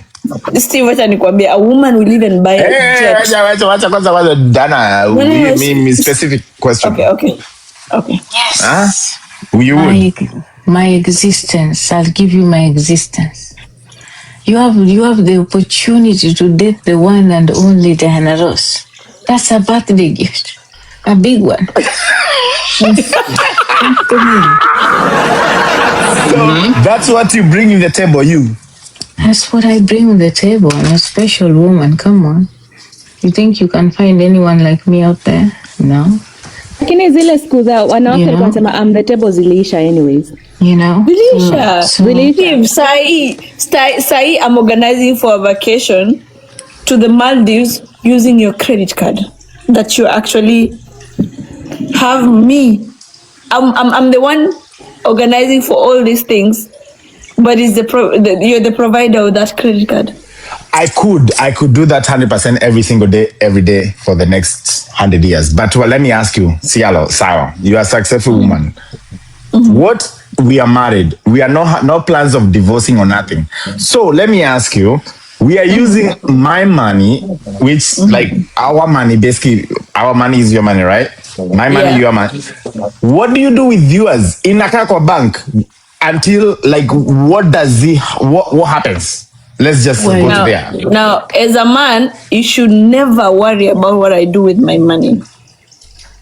Lakini you should worry about what I do with mine. Yes. And the only time I worry is when the only time I worry is when I have to actually argue with you about network, my brother. not having enough. Wewe uje ma network alisema updating saa ngapi? Ati niweke wifi Nilisema network yangu iko mbaya, but mimi wacha niseme, okay, msinikashifu lakini in real life wanawake husema ati mimi siwezi nunua hata kijiko ama nini hivyo. Dana ongeza glass. Sisi usema hivyo, mimi siwezi nunua hata kijiko hata nini. But it does not make sense. Mko wawili na mnafanya kazi. As long as wewe as a woman you're not carrying the responsibilities of running the house hivyo. But you can support here and there. When it's deemed necessary. Unasikia? Uko juu zile za like I can actually chip in kidogo. And then pia kama mtu anakufanyia kila kitu A to Z pia there's a way they can decide to treat you anyhow, you know. Auntie? Najua Diana does not agree with me. Diana not agree na hiyo kitu. Of course it's not. No. What are you talking about? No. What are we talking about? Give me 1 second. What are we talking about? Cielo, give me a second. I want to say something. No, what are we talking about? Give me 1 second. I want to say nasema zile enzi zenye tu walikuwa nasema the man should do everything zilisha. We do not want to accept it as women, but it no longer happens.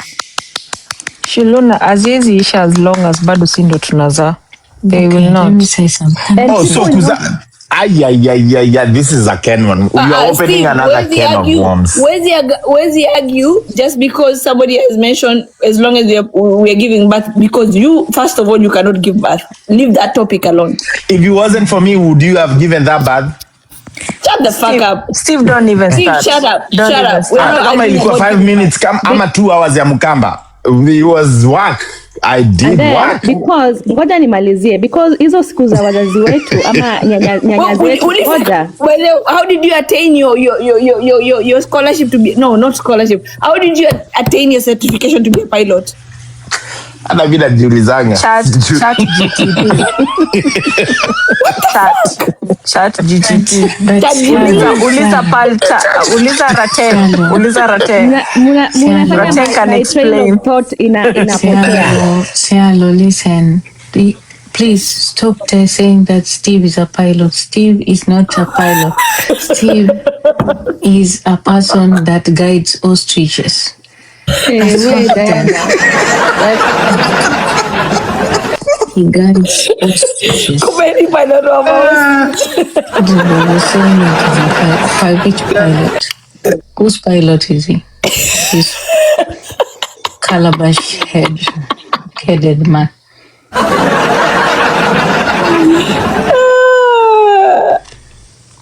Steve ningekutetea but umeongea hata ujui stories za Weka mawe. Kutetea Steve ni ngumu sana.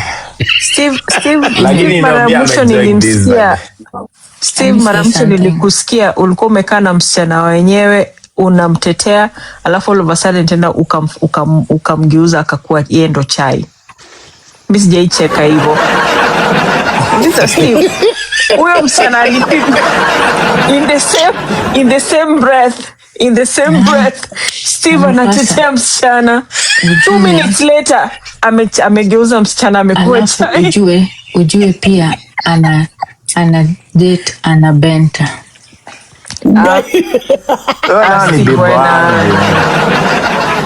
Yes.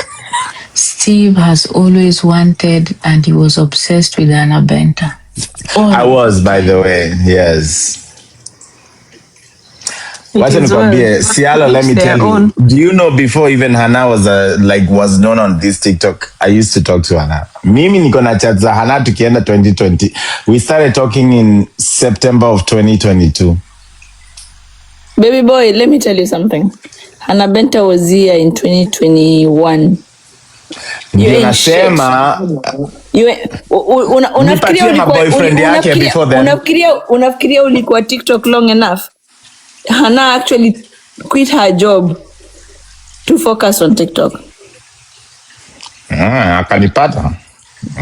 Akakupata as a by the way. Kwani unafikiria you are that important? You think you are that important? She quit her job and she found you as a by the way. Yes, she did. Steve Nice huwezi fuata mkisi. Mimi mkisi. But let's be nasema honest, once Steve you go Nice, kisi you don't go back. Steve Nice cannot keep up with Hannahbenta. And why is that, Diana? Because Nadinho kwa mkundu. That's why. Huyu aja update software. Huyu ni nani mwenye alikuwa na software huyu aku update software za update Diana because yake I think ina lag. Diana software yako bado haijaanza kufanya hivi. Iko pale tu hivi. Hebu kunywa brufen. Alafu tena kitu ya pili, Steve ana complain about kupatia wanawake pesa. I did not. No, you said what about a woman? Where's he complain about a woman providing? Hannahbenta. Na kusema you're not complaining about a woman. Hannahbenta is a professional gold digger. So please don't talk about my. Hey, usazi una clap nini? No, that's very disrespectful. No, I'm a gold digger. No, I don't like that. No. I'm a gold digger too. I love gold diggers. Oh. I love gold diggers. wacha nikwambie, hebu pandisha pandisha jamaa wengine wanaweza ongea, cause I feel like I'm defending myself over 1.3 people like CSZ. No. Pala ako hapa na Owen ako hapa. Ni wanaume. Owen, si uongee na wewe, kazi yako uko Denver, mmepigwa na baridi hata uwezi ongea freeze. ni kwa sababu bwana, he believes in providing for a woman. Okay, let me say this. I can provide. By the way, let me tell you. Let me tell you, like, I know tuna switch my programs. Mimi, when I came to the US, I got married for 13 years. Let you know. I got married for 13 years. Married this man. Oh my God.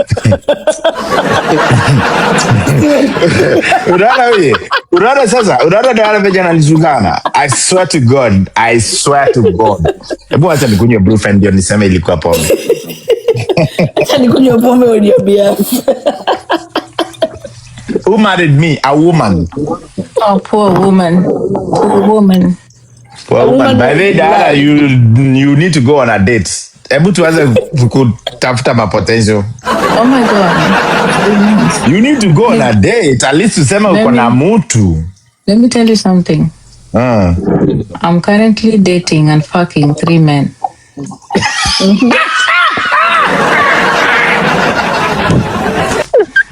3. And they all know. Wanajuana?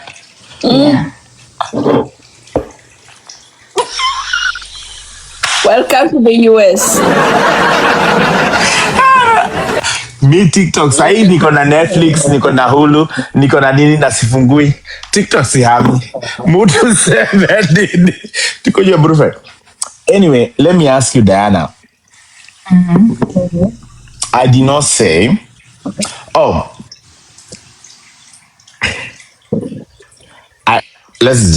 I did not say provide a woman. Me, I can provide to a woman, and that's what I was saying. When I was married, she helped me. Alikuwa tulikuwa chuo pamoja. We were akamaliza. My school was longer, but she was like helping us. We were in a relationship, and ananisaidia to basically build myself pia, because I was helping her pia. And then when I got a good job, I was like, you know what? You never have to work again. No. I was providing 100%.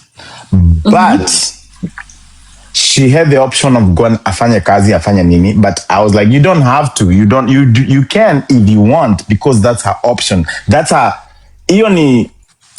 Like, she has the right to do that. And that's what I said. There's no way unaweza kuja uniambie ni birthday yangu. Wewe ni wife yangu, dem yangu, whatever you wanna call it. And then unatumia kadi yenye nimefanyia kazi kuninunulia gift. Alafu unaniambia surprise. Surprise where? I bought my fucking... by the way, as a Kenyan man, Owen, ask him. Wacha nikuambie kwa nini nimenyamaza. Mimi ni provider, period. And I don't expect my woman to provide. Hata kidogo. No, I don't. Yes. Pesa yake ni yake, pesa yangu ni yetu. Hiyo ni ufala. Hiyo nao ni ufala. Tuseme wewe ulitoka village, update, lakini village haijatoka kwako. Amwoni vile nimeprovidea roses. Unaona venye Diana amesema ati I'm dating but I'm fucking 3 men. Ana date moja but ana date wote. Alafu tunataka tukuja tuseme so mimi unilipie gift ya birthday yangu na kadi yangu. Kwani mimi ni mjinga? What is wrong with that, Steve? What is wrong with that? And what happened to your money? Like okay, let's say I don't even care what happened to your money, right? No, lakini kwa nini unafikia? What happened? Okay, Owen akuulize, wacha Owen akuulize. Kwa nini unafikia pesa yako? By the way, Owen usikuje hapa na Owen, unajua Demba na Jose. Naona watu wana comment ati wezi mimi nimekuwa provider from the... This end is not loyal.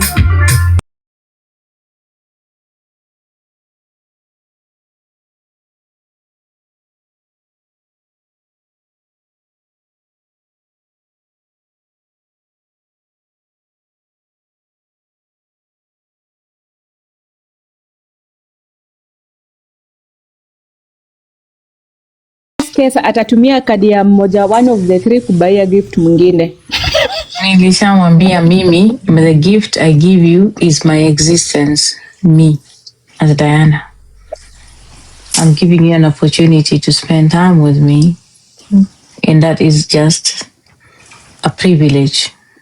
At your own risk, watu wa comment section, skiza Diana at your own risk. So hizo vitu zenu za sijui nini, I'm not getting involved. Ebu ambieni wewe ex wangu nimemtumia flowers. Wacha nikuulize. So if I woke up one day, wacha minimize. So if I woke up one day niamue tuseme hypothetically I was your wife. Yeah. First of all, you can't be a pilot and expect me to go to work. No, I don't. I can be making as much money as I want. Even more than me. Na neza amua because you're working, mimi nitaka nyumbani and I'm gonna go to work when I feel like. Yes. Why do you have an issue with me? Why do you have an issue with me using your MX card? I do not.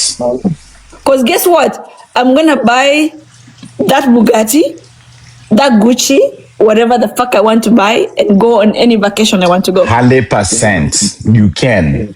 But you cannot come at the same time be like, babe, I want to surprise you. Nah. I don't need to tell you. I will just surprise you. Okay, let's say you surprise me. Let me I will use your fucking credit card. Because guess what? Nimeona imesema hapa hivi imesema $1,000 bought like business tuseme 2K bought on a watch. I'm like, by the time you surprise me, I'm like, I already know. You ran our credit card. But let me ask a question. Unajua vizuri sifanyi kazi, niko vacation, I'm somewhere in Italy. Why the fuck are you catching feelings because I'm spending I'm spending money from your credit card?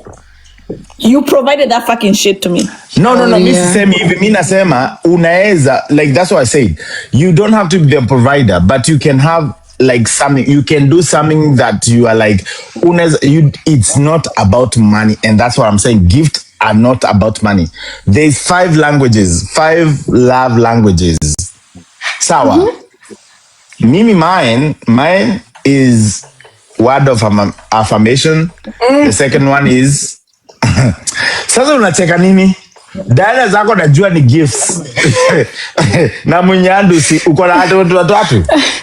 Let me ask. You want to tell me if you woke up one day and I told you, oh, this is your birthday weekend, we're going to Bali, I have planned for this and this. It's still on your bill, but I've planned for it. I'm not working. Alafu mimi niende kazi nilipe hiyo credit card. Are you kidding me? Kwani what is the point of you being a husband? Let me tell you something. I want to say something. Yes, babe. Steve. Hapa naona Steve ngoja kwanza sikia. Steve, let me tell you something. Words of affirmation can never be a love language that works for me, because I received those in my home when my dad was telling me, you're gonna be a lawyer. That's a word of affirmation. Diana, provision. Now let's see lawyer TikTok. You are a very successful lawyer on TikTok. Listen. Another word. Ati, you're saying what? Gifts. What were you saying again? Which other thing? Word affirmation, accept gifts, and that's what you do. I think Diana Rose, your love languages are gift and act of service. Act of service. You don't care about quality time. But Steve, no. You think this is so enlightening, because I'm listening to Steve and I'm just like, we like ni kama ako North Pole na mimi niko South Pole, because to me when I'm married, my money is my wife's money. That's our money. Like my wife can go out, I end shopping and I say, oh babe, I bought you this. By the way, she paid with my money, and it's fine. I'm gonna argue with you guys until the end of time. Ona kichwa yake vile iko kubwa. Acha ni kwa Unajua hata nikwambia. Dada anapenda kuweka jokes when tukiwa serious ndio watu wasahau nilikuwa na point. But with that big your head, tactics. how can you know how to take a woman with that big head? First of all, my head is normal. Hebu nipime yangu na nipime yako, angalia. Hata baby ameshinda kuongea. Baby has something to say. Ni konde. The baby has something to say about this point. Okay. The baby. Thank you. So my question is to I'm sorry, babes, I'm not going to be anybody's side, but I just have a question. If you have a partner, all right, you have your man, will you be okay? Okay, you're working and your man is toiling 3 jobs to take care of you. And you're keeping your money and he's taking care of. Wait, let me finish. Steve, shut up. Let me mute Steve. You're taking care of. Muted. Kwenda huko. Go ahead. All right, so for example, he's working 3 or 4 jobs, whatever, 2 or 3 jobs. Can I answer? Let me finish, then you can answer. I know you were coming. Okay. Will it be okay? You keeping the money and he's toiling. Is that love? Just asking.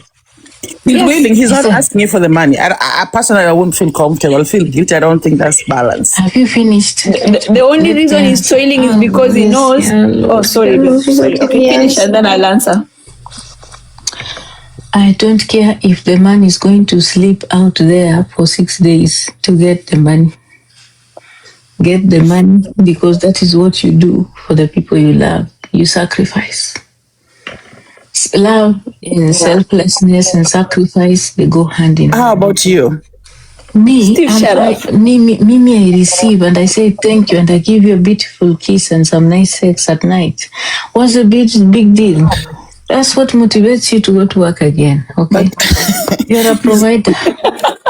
You really came and said that I'm the head of the household. Like, he's not asking you. I'm the head of the household. You want to be the head of the household without money? You go look for the money, my dear. I know. You're supporting.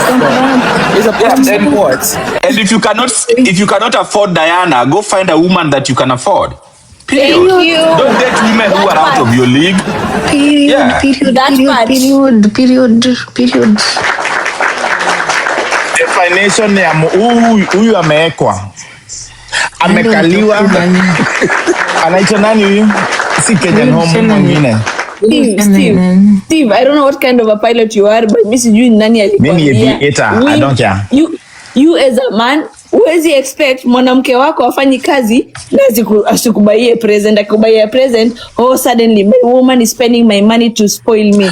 Okay. Can I give you an example by the way? Okay. Steve, let me ask a genuine question.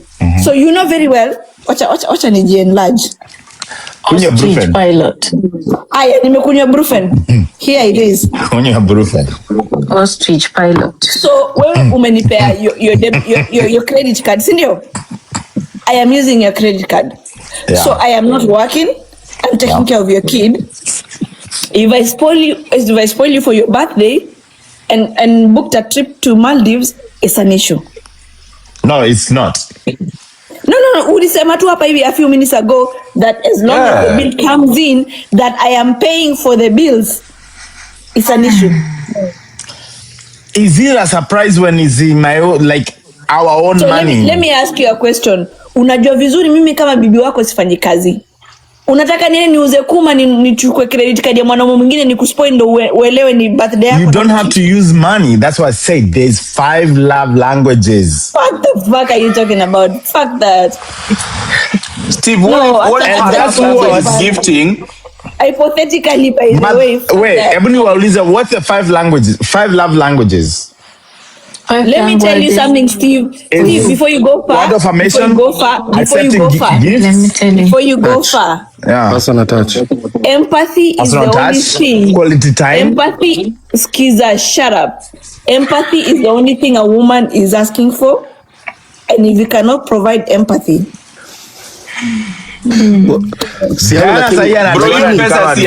bibi yako hata akiamka asubuhi kwa nyumba kama umelala, aingie kwa koti yako ama kwa mfuko achukue pesa, aenda anunue nayo breakfast. Ajaiba. That is your money. It's like a family money. Your money is your girlfriend or your wife's money. Ni pesa yake. Huyu ni mwenye anaambiangwa. Ni pesa yenu. We, lakini unajua nyinyi mnaongea ni kama relationship. Umekaliwa bro, you need to wake up the fuck up. Kuna mtu ameandika hapo. Mnaongea ni kama relationship yote ni pesa tu. Hakuna vitu vingine za relationship. Yes, Steve is categorically on money. There's no love or empathy or affection. Pesa ni pesa ni Atijana. Kuna mtu ameandika nini? Kuna mtu ameandika hapo for Steve first language ni Gikuyu.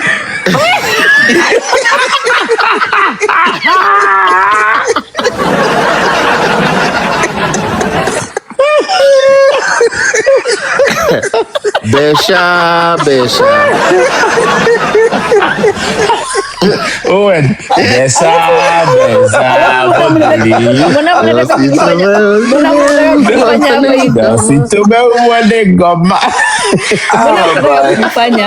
Mnataka kujifanya. For the most part, wanaume wa Kikuyu hata hawezi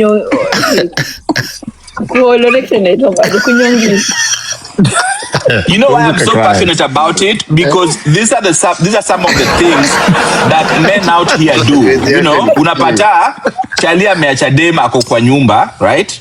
And maybe the woman is taking care, maybe they have kids, you know, and somehow kwa kichwa yake anaamini, oh, this is my money. Oh, nimeweka huyu dem. Oh, no. Dada utakuwa na hangover ya 1 week. Unajua sasa unasikia ni kama bombs zinadropiwa Iran. Unasikia tu anasikia mafoko. Anasikia tu foko ni kama Bukama akienda for 2 hours. Kama niko na gambut 10 kwa mgusa hivi.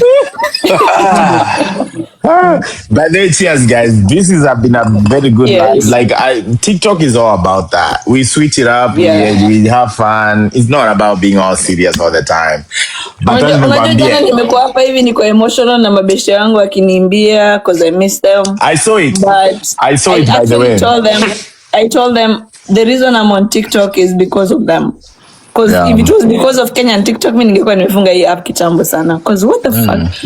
You guys do too much. This is crazy. Okay, wacha nikuambie. Okay, let me ask you. Do you remember Kamba Princess? Yeah. Kamba Princess alikuwa anafanya nini? Anatumia doza bwanake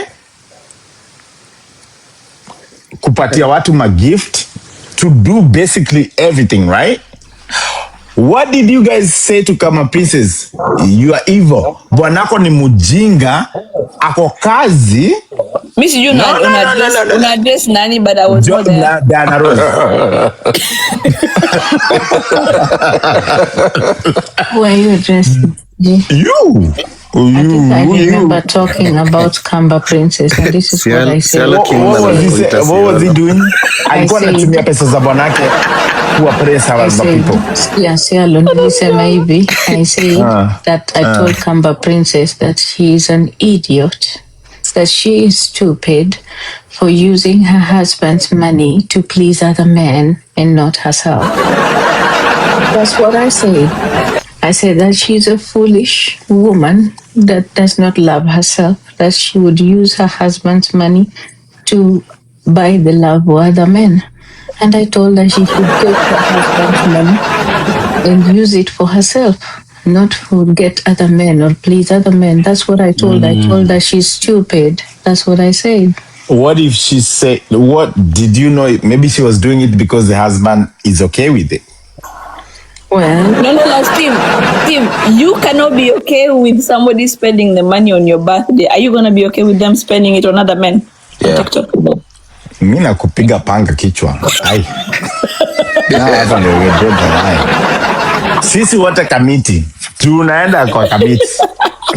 Najua. So we can actually we know what you men can do. Babe, do you know that Kamba Princess actually came to threaten me with her husband that they are suing me and they're taking me to court? Which they are very entitled. Hata mimi saini. Anaishi borderline. Anaishi wapi? Siato. Unauliza. Kamba Princess amenipeleka jela like 6 times. Ya bado sijaifika. Sijaiona hiyo milango. Kwani huko mnaishi na kina nani? Bado wakikuja hapa muwa block ni moderators. Lakini unajua sasa twende umbea. Unajua mnasemanga mimi napenda umbea. Acha nikwambie. So ile story hata mmoja. Unajua hiyo mjui vitu. You think you know but you have no idea. Useme unataka nani akubeg, useme. Ai. Steve si umenibeg sasa hii umesema sema. Hebu kunywa brufen. Nikubeg kwa nini? Nimekunywa brufen ndio hapa. Cheers pia wewe usiniletee. Na hiyo kiti yako kama ya Collo. Sialo pombe imebadilisha kali. Imebadilisha kala. Sasa imerudi back to reset. Ulikuwa unakunywa blue. No, nimemaliza nani white wine, so ninakunywa red wine. Fungua hata ya green. Nyamazeni Steve akivispa mnanyamaza mnasikiza. Sawa, acha niwaambie. So venye tulikuja hapa kumbe tukapiga sherehe biga, sitasema bigi, mwenye kubemba microwave akakuja akasema mimi nitakupeleka nyumbani. I just bought a brand new car, hata ina mileage na iko full tank. Akapelekwa kufikishwa nyumbani, kumbe kama princess. Wink wink, I forgot my keys. Mali umenitoa nirudishe. Baba ilikuwa Bob. Hebu niambie umepelekwa nyumbani alafu unajifanya ati funguo zangu ziko mali sherehe iko. Wewe nirudishe tu. Alafu unakuja. So mimi na wewe Sialo nimekupeleka home tukafika kwako. Hauna funguo. Ukaniambia nikakuuliza ziko wapi? Ziko mahali tukua sherehe, turudi. Tunarudi. Unaniambia, ndakwambia usiingie wewe, uko umefukuzwa. Wewe du lala hapa kwa gari. Niambie mahali ziko, nitazichukua niziweke kwa mfuko, niwabangaize, alafu mimi nitoke. Alafu so mimi wewe unabaki kwa gari umedozivi. Unanigoja 1 hour, 2 hours, 3 hours. Alafu mimi nakuja hapa, napata watu wako live, watu wamelewa.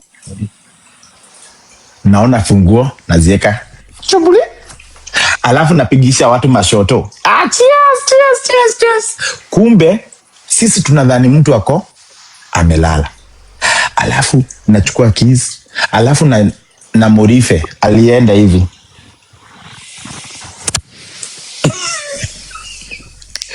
Ushawahi disappear kwa screen. What is this man talking about? No, you don't know what I'm talking about. You know. And then next thing you know, sisi hatujui story. Watu wakaenda wakafanya vitu zao, alafu wakapigia mabwana zao wakawaambia nikujie, niko kwa mtu. And illiteracy. I like the way you are illiteracy. You can't even spell it, but you are here. Wacha na wabunuwazi wa TikTok. By the way, ChatGPT pia sisi tunaweza spell majina kubwa. All literature. Alafu wacha nikuambie. Monday. Kesho ni Monday. Tuesday. Nafaa kwa somewhere by 12, so it's okay. Siaro, wacha nikwambie. Mimi nakwambia, I'll tell you the truth. Things that come out of Seattle is the only thing that people want you to see. Half of it, you have zero idea what's actually happening. If it comes on TikTok, it's because they want you to see it. Story yako atoje. Hiyo story yako sijasikia vizuri. And that's because sisemi, I'm just saying. Mimi hata sikuwa najua mtu anagongewa. Alidinywa. Mimi nilikuja kujua vitu TikTok kuna mtu alikuja akasema ati Hujamaliza story by the way. Steve, weka mawe, So, weka mawe. acha niwapatie story because it's on TikTok. Tumefika kifungu imewekwa kwa mfuko. Sawa, by the way I'm gonna call names. Na najua atanicharaza because alitukana mtoto wangu, you know what. Wacha tukwambie, tutajaribu kutetea. it was mimi Kita kama princess, tuko kwa nyumba yangu. Tumechill. Tunavutasisha, huyu amekaa hapa hivi amelewa. Tumemwambia ende home, amekataa, sijui bwanake ni mwenye mjinga, mwenye ana provide, right? He's always working. Next thing you know, ametumulika live. Mimi nikapiga na best yangu akaniambia, by the way, kama princess ako live anawamulika. Nikamwangalia, naona amefaika simu hivi. Tukamwambia you gotta go. Ni ngumu. Nikamwambia you gotta go. I don't like it. Tukamfukuza. Biggie alikuwa huko akaamuka akasema you cannot, hawezi fukuza mtu. You cannot, huwezi mfukuza. Akasema nitambeleka nyumbani. Biggie kama princess wakapelekana nyumbani. Wakiwa kwa gari wakapigia muli, wakaingia live, wakarekodiwa. My recording ziko. I'm saying this because it's on record. It's not nothing new. Biggie akapeleka kama princess all the way to house. It's about 27 minutes, almost 30 minutes away. Wamefika kwa mlango, Biggie nyege zimewaka, anataka kupiga vitu. Kama princess akasema, oh my goodness, I'm so sorry, nimeacha key kwa Steve-O. Turudi. Biggie tena, another 30 minutes. Akamwambia, kule hivyo kwa Steve-O huwezi enda kwa nyumba. Ulifukuzwa cause we did kick her out because she was being annoying. Akasema kaa kwa gari, wewe jifanye nimekudrop. Wacha mimi niende. Skills ziko wapi? Ziko kwa counter. Ukiingia tu hivyo utaziona hapo. Biggie akakuja akaona keys akaweka kwa mfuko. Akakuja, mimi nilikuwa live napiga story. Tukaanza kupiga mushene, tukapiga mashoto. Mimi nikiwa hapa hivi na jicho ya kumanina nikaangalia hivi, nikaona Biggie anavaa viatu. Biggie aendagi home at 2 AM. Nikasema, Biggie leo amekuwa responsible. Nikamwambia, Durus. Kumbe kama princess ako kwa gari. Next thing you know, wakadrive kwa Biggie. Munyandus.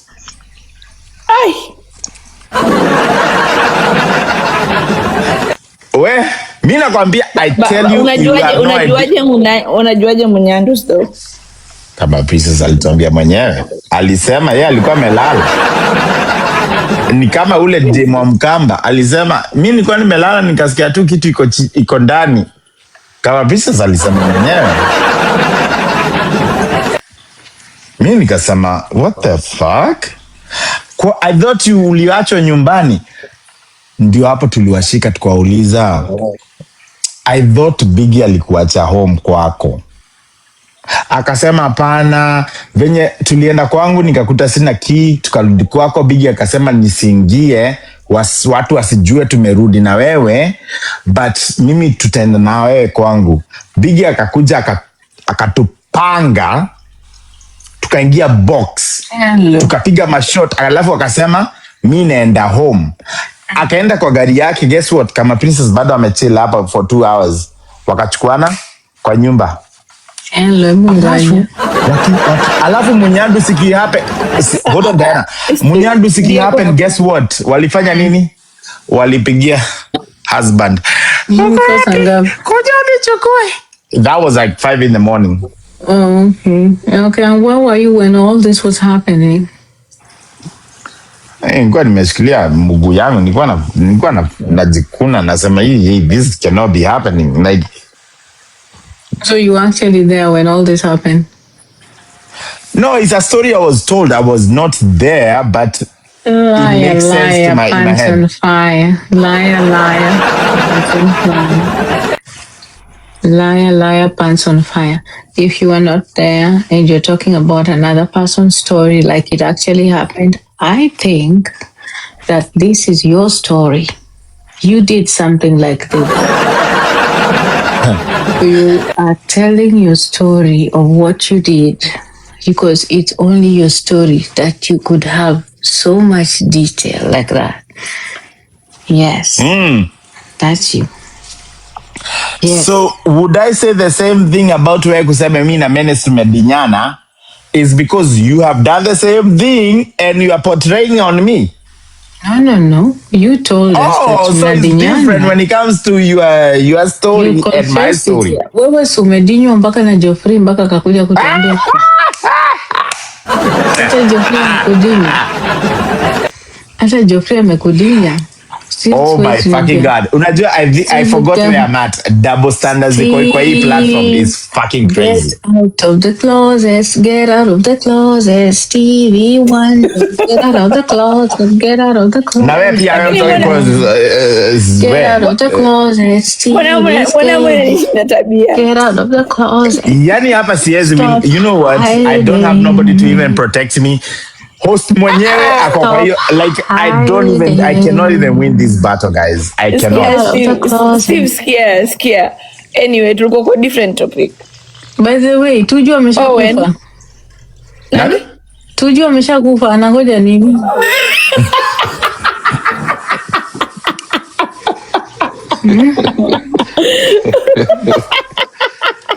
Mapaka na shida. Unataka tujue kufe? He needs to die. Oh my God. What is he waiting for? Steve, I'm in support of everything, but a woman should provide, comma. Okay, so let me tell you, I'm not gonna lie to you guys. That conversation is making my head go bonkers. Like, you're gonna be busy. Yeah, we had this conversation for the past 6 hours. Diana, wacha nikwambia si hiyo conversation niyo kitu tunakunywa hapo. Hiyo ndio nakwambia hiyo si conversation. Sijui grow up aje, but a man should provide. Period. No, you guys did not get me. Mimi wacha nikwambia. A man should provide, you should not. As long as you're providing, Steve, I get your point. But there's no way you expect me as a housewife who expects you to provide 100%. Ati nikuje nikukupeleka vacation, ati nitumie pesa yangu, nitatoa wapi pesa kasi fanye kazi? But like, okay, I understand that, you right? A credit card.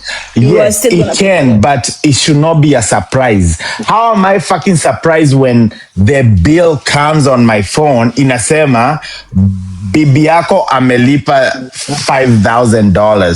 Sasa Steve, that is where I'm gonna leave the real man. You spent I'm gonna leave the real man. I'm gonna leave the real man teach you how to do that. Mimi nusu. Wewe ni nusu hata siwezi argue. Tachia na Teng na Owen. Do you know Sheribanda? Dana wachana na hebu wachana na Gabriela please. Sheribanda. No. Can you stop? Who's Sheribanda? I really like Sheribanda. I honestly feel like you being with her was child abuse. I don't like it. Sheribanda, if you are listening to me, Sheribanda. Don't. Sheri ako 26 child abuse. Kwani siku hizi tunaita watu 26 child abuse. Ako 26, wewe uko 58. This is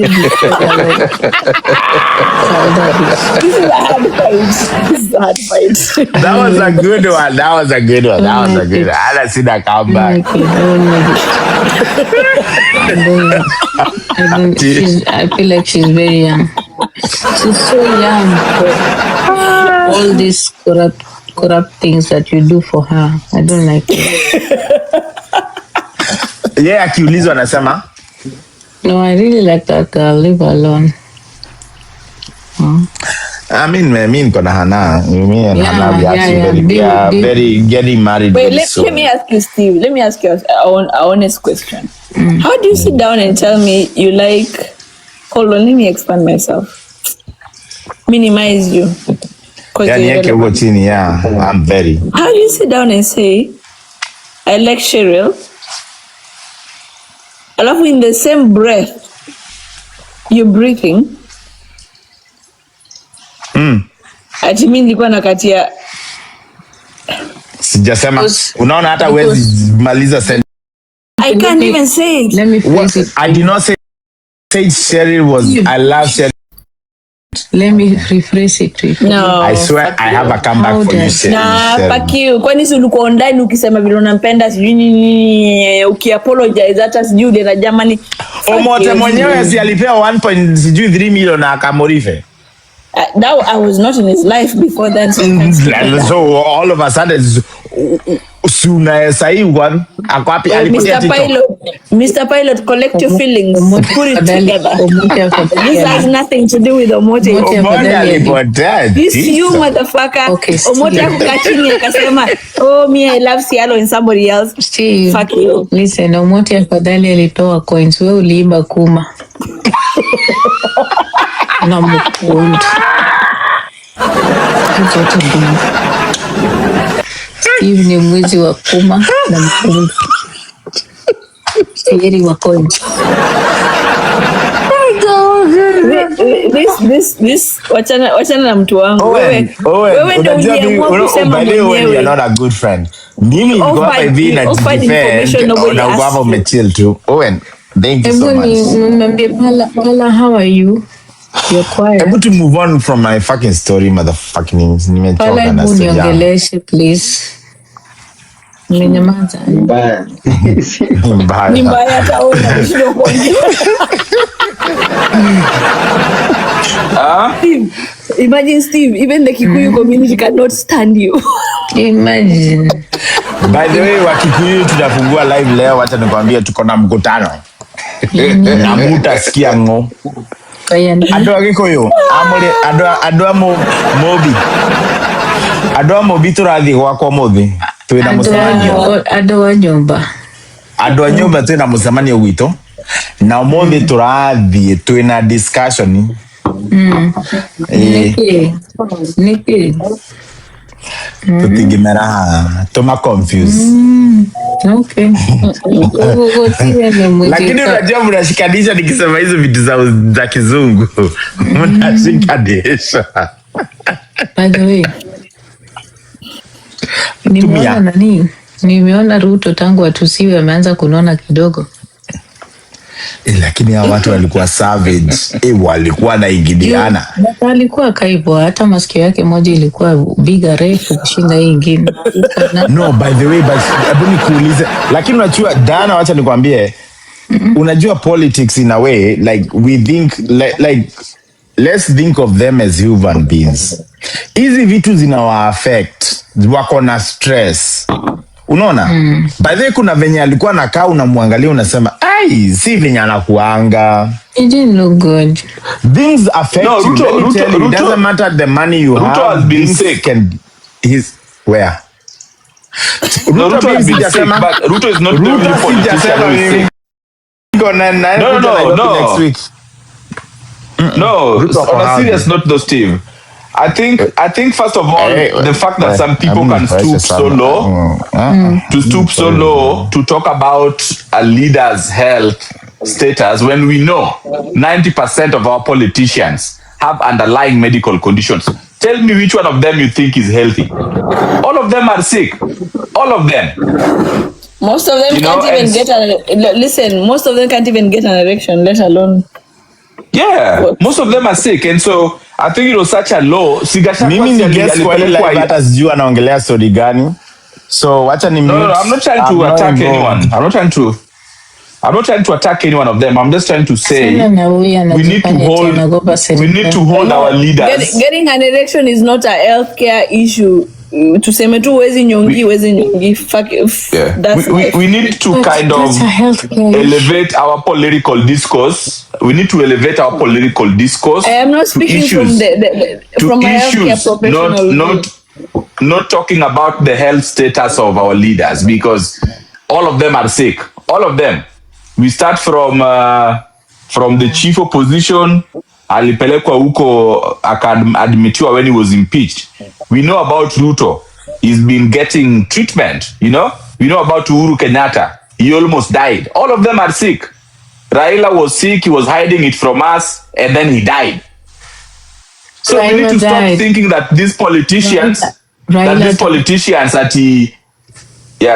died because he was foolish. He wanted to take herbs and acupuncture while he just needed to see a proper doctor. He always thought that the doctors in Kenya were going to kill him. What an idiot. He ended up in a casket. Honestly, by the time Raila was getting where he got I feel like by the time from 2022 and all the other times, is for a while. There was a lot going on. It was a long due process. It was time that he actually called it quits. And it's fine. So we need to avoid this story. Yeah. Some people want to politicize it. Oh, at is Ruto news. I mean, even if we said Ruto akona ukimwi, how many Kenyan politicians do you think are HIV positive? Wengi sana, so many of them. Almost all of them. How does their HIV status help the people of Kenya? It doesn't. Guys, please, tuacha kuongea your story. Why are we like talking about people's health? Like, do we give a fuck? No, but people have been talking about Ruto's health. No. Wacha nikuulize wewe tuambie uko na nini? What do you have right now? Wait. Let me say what something. Do you mean? No, let's not talk about other people's health. Let's move on to like vitu zinatuhusu. Can I say something? Yes. We are all in America. Here in America, we keep on being told about the health of Donald Trump. It's shown on TV. Why can't we talk about the health of our own president?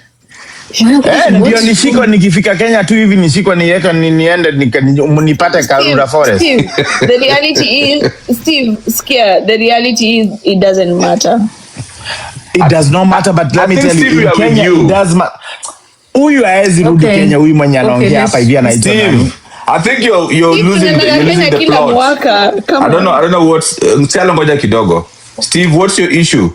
You're losing the plot. Okay, sema hivi. Let me finish. Okay, sema hivi. Let me finish. Sema hivi as no. Hebu mweke let me finish. Let me finish. Address Ruto sasa. Muaddress on your own words. Let me finish. So I'm not even the one who brought up that issue. Diana asked a very simple question innocently, right? The last 2-3 weeks we've been treated to people talking about the health status of other politicians. You know, wengine wanawatukana sijui wamekonda sijui nini.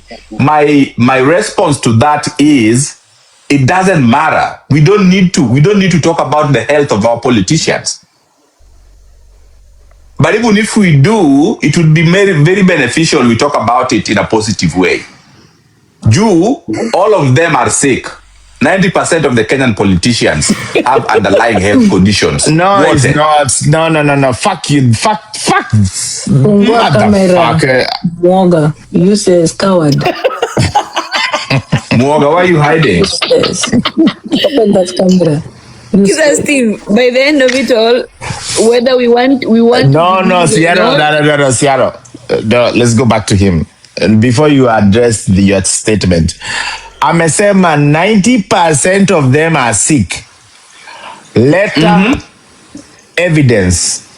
And also 80% are wife beaters. Evidence yangu ya kwanza, Ruto anapiganga Rachel kila weekend. Mimi kwa vacation hii sio hata sikuwa huku. Do you now understand why? Do you now understand why Ruto had to stoop too low to personal attacks against Gachagua? Because Ruto has tried really honestly, hard to be objective. His responses. His responses, and then I'm like, what the fuck? He beats her up. No, that woman. Jamana kutukana, right? And you're trying to be presidential. Steve Nice rudi hapa. Wewe ni mwoga hivyo vyote. Atalala cell. Steve hataki kulala. But it's so unfortunate because the other time when the former president Uhuru Kenyatta was sick, there was people who, kuna kama watu wenye wako Dubai wanajua because he was being treated in Dubai. But do we have to talk about Uhuru Kenyatta's health? And sasa hiyo ndio you turn it into a political discourse. It is so wrong. It is so wrong. Ati mtu Ruto amekonda, so now that's what you want to turn into in your conversation when you should be talking about the issues affecting Kenyans. Yeah. And so I think it is so wrong. When Rigathi Gachagua was admitted kwa hospitali, ile wakati alimpichiwa, we don't talk about his health issues. I'm telling you, when you get to know these politicians and the health issues that they're struggling with, all of them are sick. Water. And so we can either go too low, tunaweza amua tuende huko chini the way Ruto was just giving them a taste of their own medicine. Now mmenitukana ya kutosha, now I'm going to give you guys. I can actually do it. Ndio unapata watu wanasema, "Oh, Sialo squeezy anatukana watu. She's just bougie. She insults people with English words." Fuck you. I can actually respond if I want to. It does not mean that I'm starting right now. I've actually been doing it all along in a subtle way. And Cielo, this is where we take a firm stand, some of us, just because of our morals and ethics. We just stand firm and say we cannot turn this platform into kuongea about personal. I feel like health issues or health challenges is a personal matter. It's a matter that affects your children, affects your family, affects people that really care about you, because you're human first. So I'm not going to be the kind of person that talks about any politician or any leader and ridicule their health. Can you imagine wewe uko na kaugonjwa, you know, maybe you're dying, you know, maybe the doctors have told you, and maybe you're just like really struggling to stay alive. Sasa to you ndio imekuwa watu wanaongea, and they're not talking about it in a supportive way, they're talking about it in a negative way. Yeah, you would never see me on TikTok. You would never see me on TikTok again. Yeah. Nikifika hapa hata mtajua nilikufa lini. Steve Rudi hapa hivi. Hatuwezi kusumbua. Okay. Sawa, Owen. Anyway, guys, we are very sober. We are sober people. We are very sober people. Steve, we kuja hapa hivi. Kwanza, let's just put it across this way. Steve alisema haezi kuwa na a wife mwenye afanyi kazi. Anataka mwanamke provider. As a pilot, you want a woman who is a provider. Steve, nice. You're not getting away with this one. Anyway.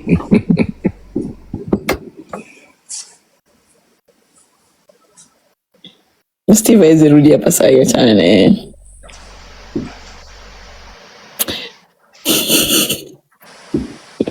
Ati submissive providers.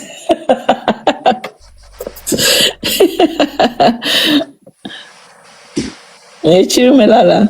Mufasa melala. Anyway, anybody on the comment section with a question? Dana pia ameenda. Dana ameona hapa hivi ni kungori. Dana pia ameenda. Dana amechoka. Dana is not used to staying live for this long. Me, I'm used to staying live for this long. Na hata ndo alianza hizi vitu za ameanza hizi vitu za siasa. I've been here for 10 hours. Nikome. Dana wewe ndo umeanza nini ya siasa sasa, alafu umetuacha. Ati we want submissive providers. Unataka mwanaume mwenye anakuprovidea na bado anakusubmitia. Pick a fucking struggle, man. Pick a side. You pick a fucking struggle. You cannot want a submissive provider. If a woman is providing for you, they cannot be submissive to you. You ain't shit. Yeah, provider. Mwanaume mzima unaandika kitu kama hiyo, hata una adabu, jipende. Wenye waelewi submissive provider ni huyu anataka mwanamke mwenye ataamka aende kazini alafu arudi amwabudu pia. Amwambie dadini, pesa ni yako. Wewe ndio mwanaume kwa hii nyumba, uta kugawa pesa yenye tunapata. It doesn't work like that. Alafu pia amtese na ampige huyo mwanamke.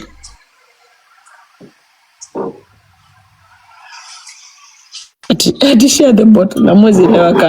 Guys, I've been drinking since 1 p.m. It's been 11 hours.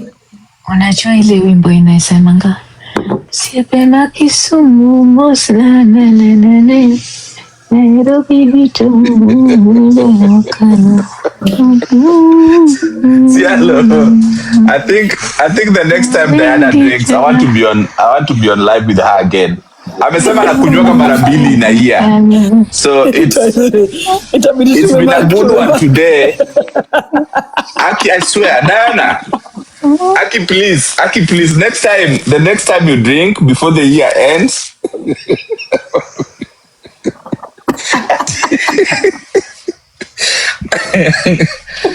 Mimi nataka dia niambie the next.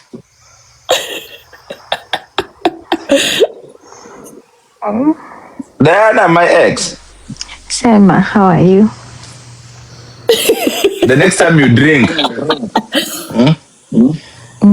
Aki, please, I want to be. Nataka nikue live nawe tena. It's been a very healthy conversation. It's been, for sure. I hope we inspired some people, you know. Okay. I really enjoyed. You made me laugh so hard. Hata nasikia sauti sasa inaniuma. It's Monday. Kesho ni Monday. Okay. Imagine tomorrow, by then nafaa kuamka kesho around 11. Nani wewe? Yeah, hata mimi. Oh my God. 11 a.m. Also kuna mchana mzima ya kulala, babe. I'm off work. I'm gonna sleep the whole day tomorrow. Yeah. It's because I have an appointment at a government office kwa wiki karibu. I need to go and do something. I need to go there, sign some documents by around 11:30 hapo hivyo. So huyo nini? Huyo rubani wa ostrich ameenda. Ameamua kujipata.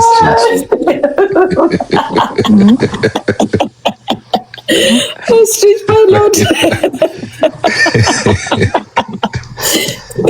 Steve, kupenda lakini hii hapa hivi siwezi kutetea. Tirubaniwa.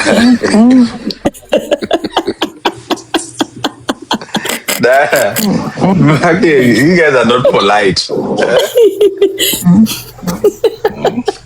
Lakini wacha niulize nani Shalo before I go. Our friend Kai, I think she doesn't want a man who's gonna give her money. Acha nikwambie, I was actually about to say that. I feel like Kai akona a long way to learn and grow. A very long way, and I feel like that goes for any empath mwenye anatoka nyumbani bila exposure. Yeah, I think it is actually very sad, but honestly I couldn't continue because I knew I was going to hurt her feelings. I didn't want to. Yeah. And that's why I was like, it's not really about how you feel, but then again it's still how you feel. It's still about how you feel. Hello, she's a pygmy. She doesn't know better. Who's a pygmy? No, D is called pygmy. D is cause she lacks exposure, experience, and she doesn't know better. Oh, okay. And then alikuwa amekaza na anataka kuona pala. Hey.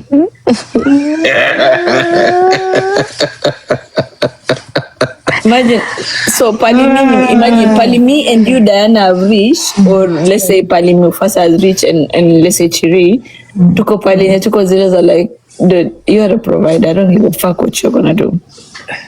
I don't care whether you're walking to work, whether you're gonna struggle, and that's it. I don't care. Usiweke Chiri hapo. Chiri pia ni hiyo rende huyo.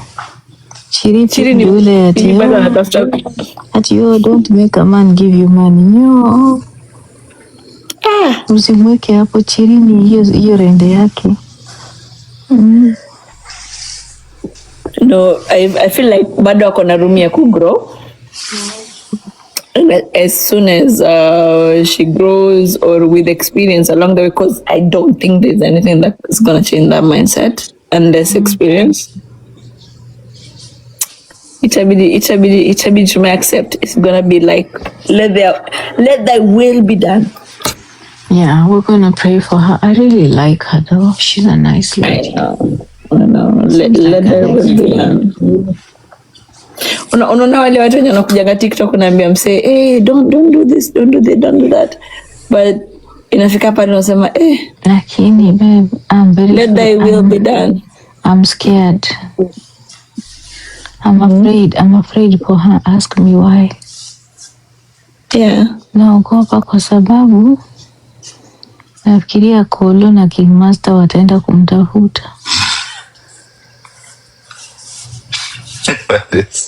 Who are these people? You guys keep on talking about the King Collos and the... Huh? You don't want to know them, I tell you, Panda. They're gigolos. Yani Sharon, umechange nako tunajiita rubani wa host. Kwa hiyo jina Diana Rose.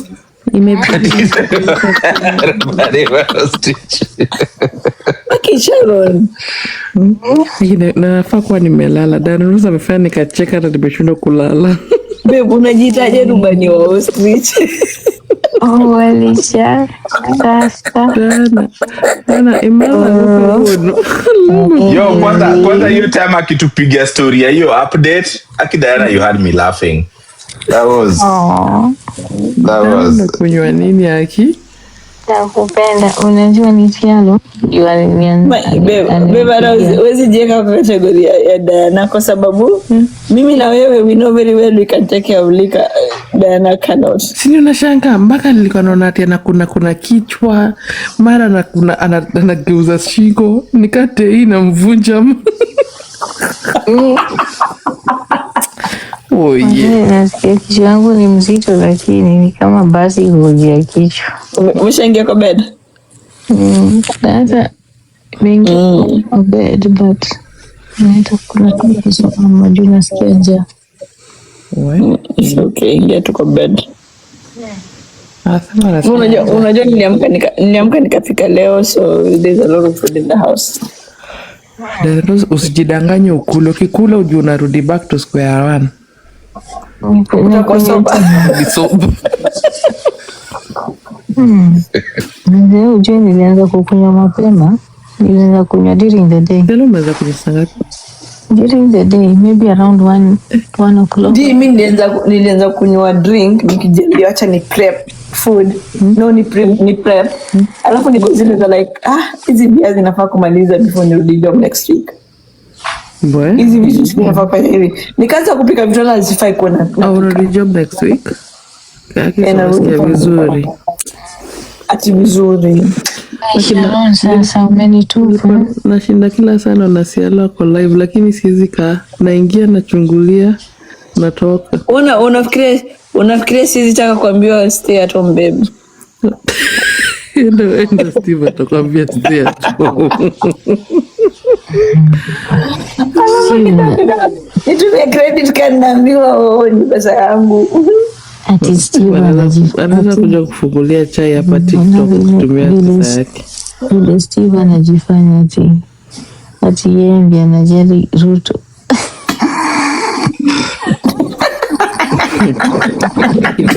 Tena Ruzu ukilewa we ni mpole. Unaongea tu pole pole hata una haraka na unatukana na saizi ukiwa unatukana na huruma. Tena Ruzu uko nakunywa? Inaitwa vile kitu sialo sijui moka inaitwa likiwa chokolika sijui chokoleta likiwa unapata ngapi yenye umelewa mpaka ulimi ni mzito hivyo? Kama sauti usianze kutoa hapa. Hebu fungua hii kamera, mikono ziko wapi?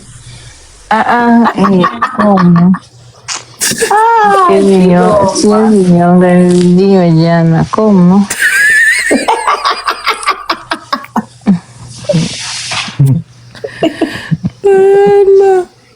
Sasa mbona huyu siana hataki kuniwekea wimbo yangu? Ndio madho waragi. Waragi huwezi kunywa. Listen, I have taken Oraji. The first thing I ever blacked out on was Oraji. Hiyo ni changa. Ona pala. Sili niko na kachupa kaingine nililetewa hapa. Ni ya hiyo pombe sijui ni ya Japan ama ni ya wapi. Sijui ni 40 something %. Ni 48 ama 47. Bas, sasa hiyo Sharon. Hebu niweke hiyo. No, Diana, we cannot take you. We cannot have you do that. You send it to me. Unless tuko nyumba moja, you cannot. Diana, unaweza toa manguo wewe. Kwa nini? Kama hiyo pombe kunywa saa hiyo inakaa chocolate, inakaa tu iko hivi unakunywa uko hivi na hiyo. Unajaribu kuniita mimi ni mlevi Sharon. Na wewe ni right, thank you. Wewe ni rafiki yangu. Si pole basi. Cha kuita mlevi. Ati Waraji is pure liquid in death. Yeah, no, Waraji is no. Waraji ni changa. Don't take that thing. That's very painful for my friend Aki. Sipoa. Not good. Like, yani, unaweza kuwa tu na friend anakuambia vitu sad like that.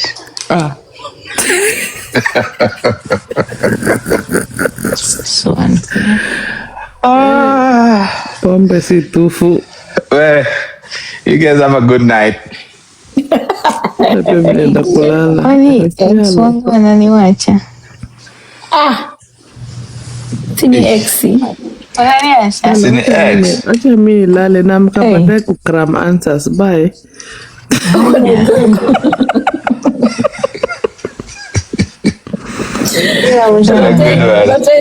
Ratenga hao ndio watu utaemploy kama nurses.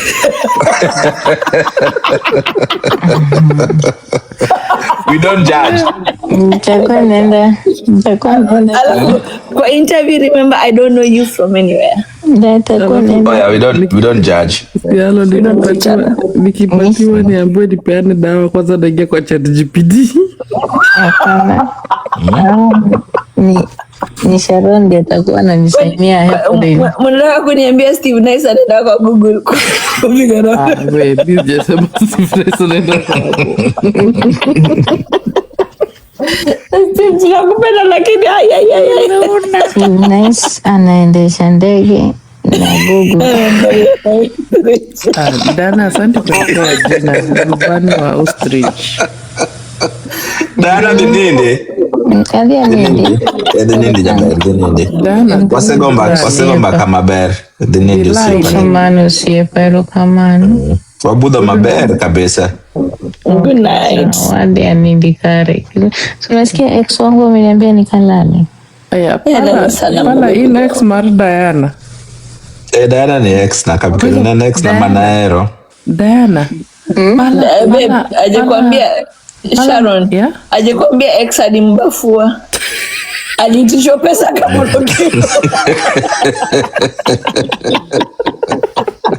Wacha nini na ex wangu. Nini mamkinywa wogo mpaka kinyi. Hello kamano. Alright. Diana, good night. Bye. Okay, so wait for ex. Kwani unanipea direction?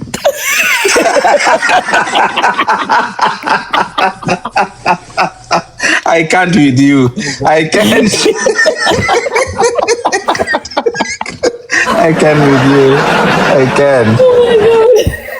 Siala, umesikia hiyo come back. I can't. Hata Wezi ngoja hata 10 seconds ishe kabla upe mtu come back. Anakupatia come back na upole. Sasa hizo ulimi ni mzito, anaongea tu pole pole. Ati ex duaro nyondi kendo. Hello, ni comment yani unasoma hiyo? Ya nani? Oyuga. Oyuga anafunza tabia mbaya. Kabisa. Oyuga anafunza tabia mbaya. Watu wa Amerika hamna usingizi. Shiluna, Siala amefanya leo sasa kesho nikiwa nini Tuesday nikifanya exam nitakuwa nakumbuka kenye nilikuwa nasikia hapa kwa live ya Sialo. Nakumbuka nayo answers nimekram. Tulikuwa tunakupia answers za exam hapo. Nilikuwa hapa nasikia live nikijifanya nasoma. Dana amefika stage ya kwanza kuongea hivyo, hiyo amelewa sasa. Nikitoka hapo amefika hiyo stage. Baba. Dana amefika stage. Dana umemaliza chupa mzima? Huyu anakunywa Nerojef in flavored cream liquor. Kwa nini mimi siamini Diana anakunywa hiyo? Unajua Diana anaweza kuwa anatudanganya kama ni 13%. Alikuwa anakunywa cream liquor, mimi nimekunywa wine to the whole time. So percentage ngapi? Ni 13 ama ni 8? Acha ni. Unaweza kuwa anatudanganya na kunywa pombe. Ama mwenye akunywangi pombe hiyo ni pombe mingi. 16%. 7% ama 8. Diana unafaa kuja nikupatie 40%. 16 ni mob kwa mwenye akunywangi pombe guys. Diana anafaa hiyo 40%. Nazoe. Everyone are good friends. Sijai kunywa pombe ya 40 hata ya 20. Siluna. Kapi niko sawa. Sai niko sawa naweza onyesha. Zibebi ya Siluna. Sharon, nilikuwa nataka kuchanga zibebi kidogo. Ati nifanye? Zibebi nilikuwa nataka kuuliza swali. Oh, acha ni mute. Ati zibebi. Zibebi uko sawa? Are you still up?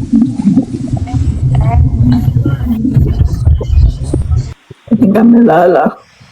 Kwa nataka kuuliza kwa nini Zibebi anapenda kutumia wanaume lions.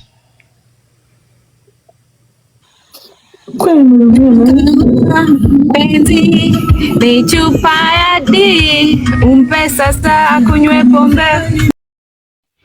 So thank you so much for watching the video to the end. Remember to like, share, comment, and if you have not subscribed, please make sure you subscribe and put on the notification bell so that you know every time I post a new video.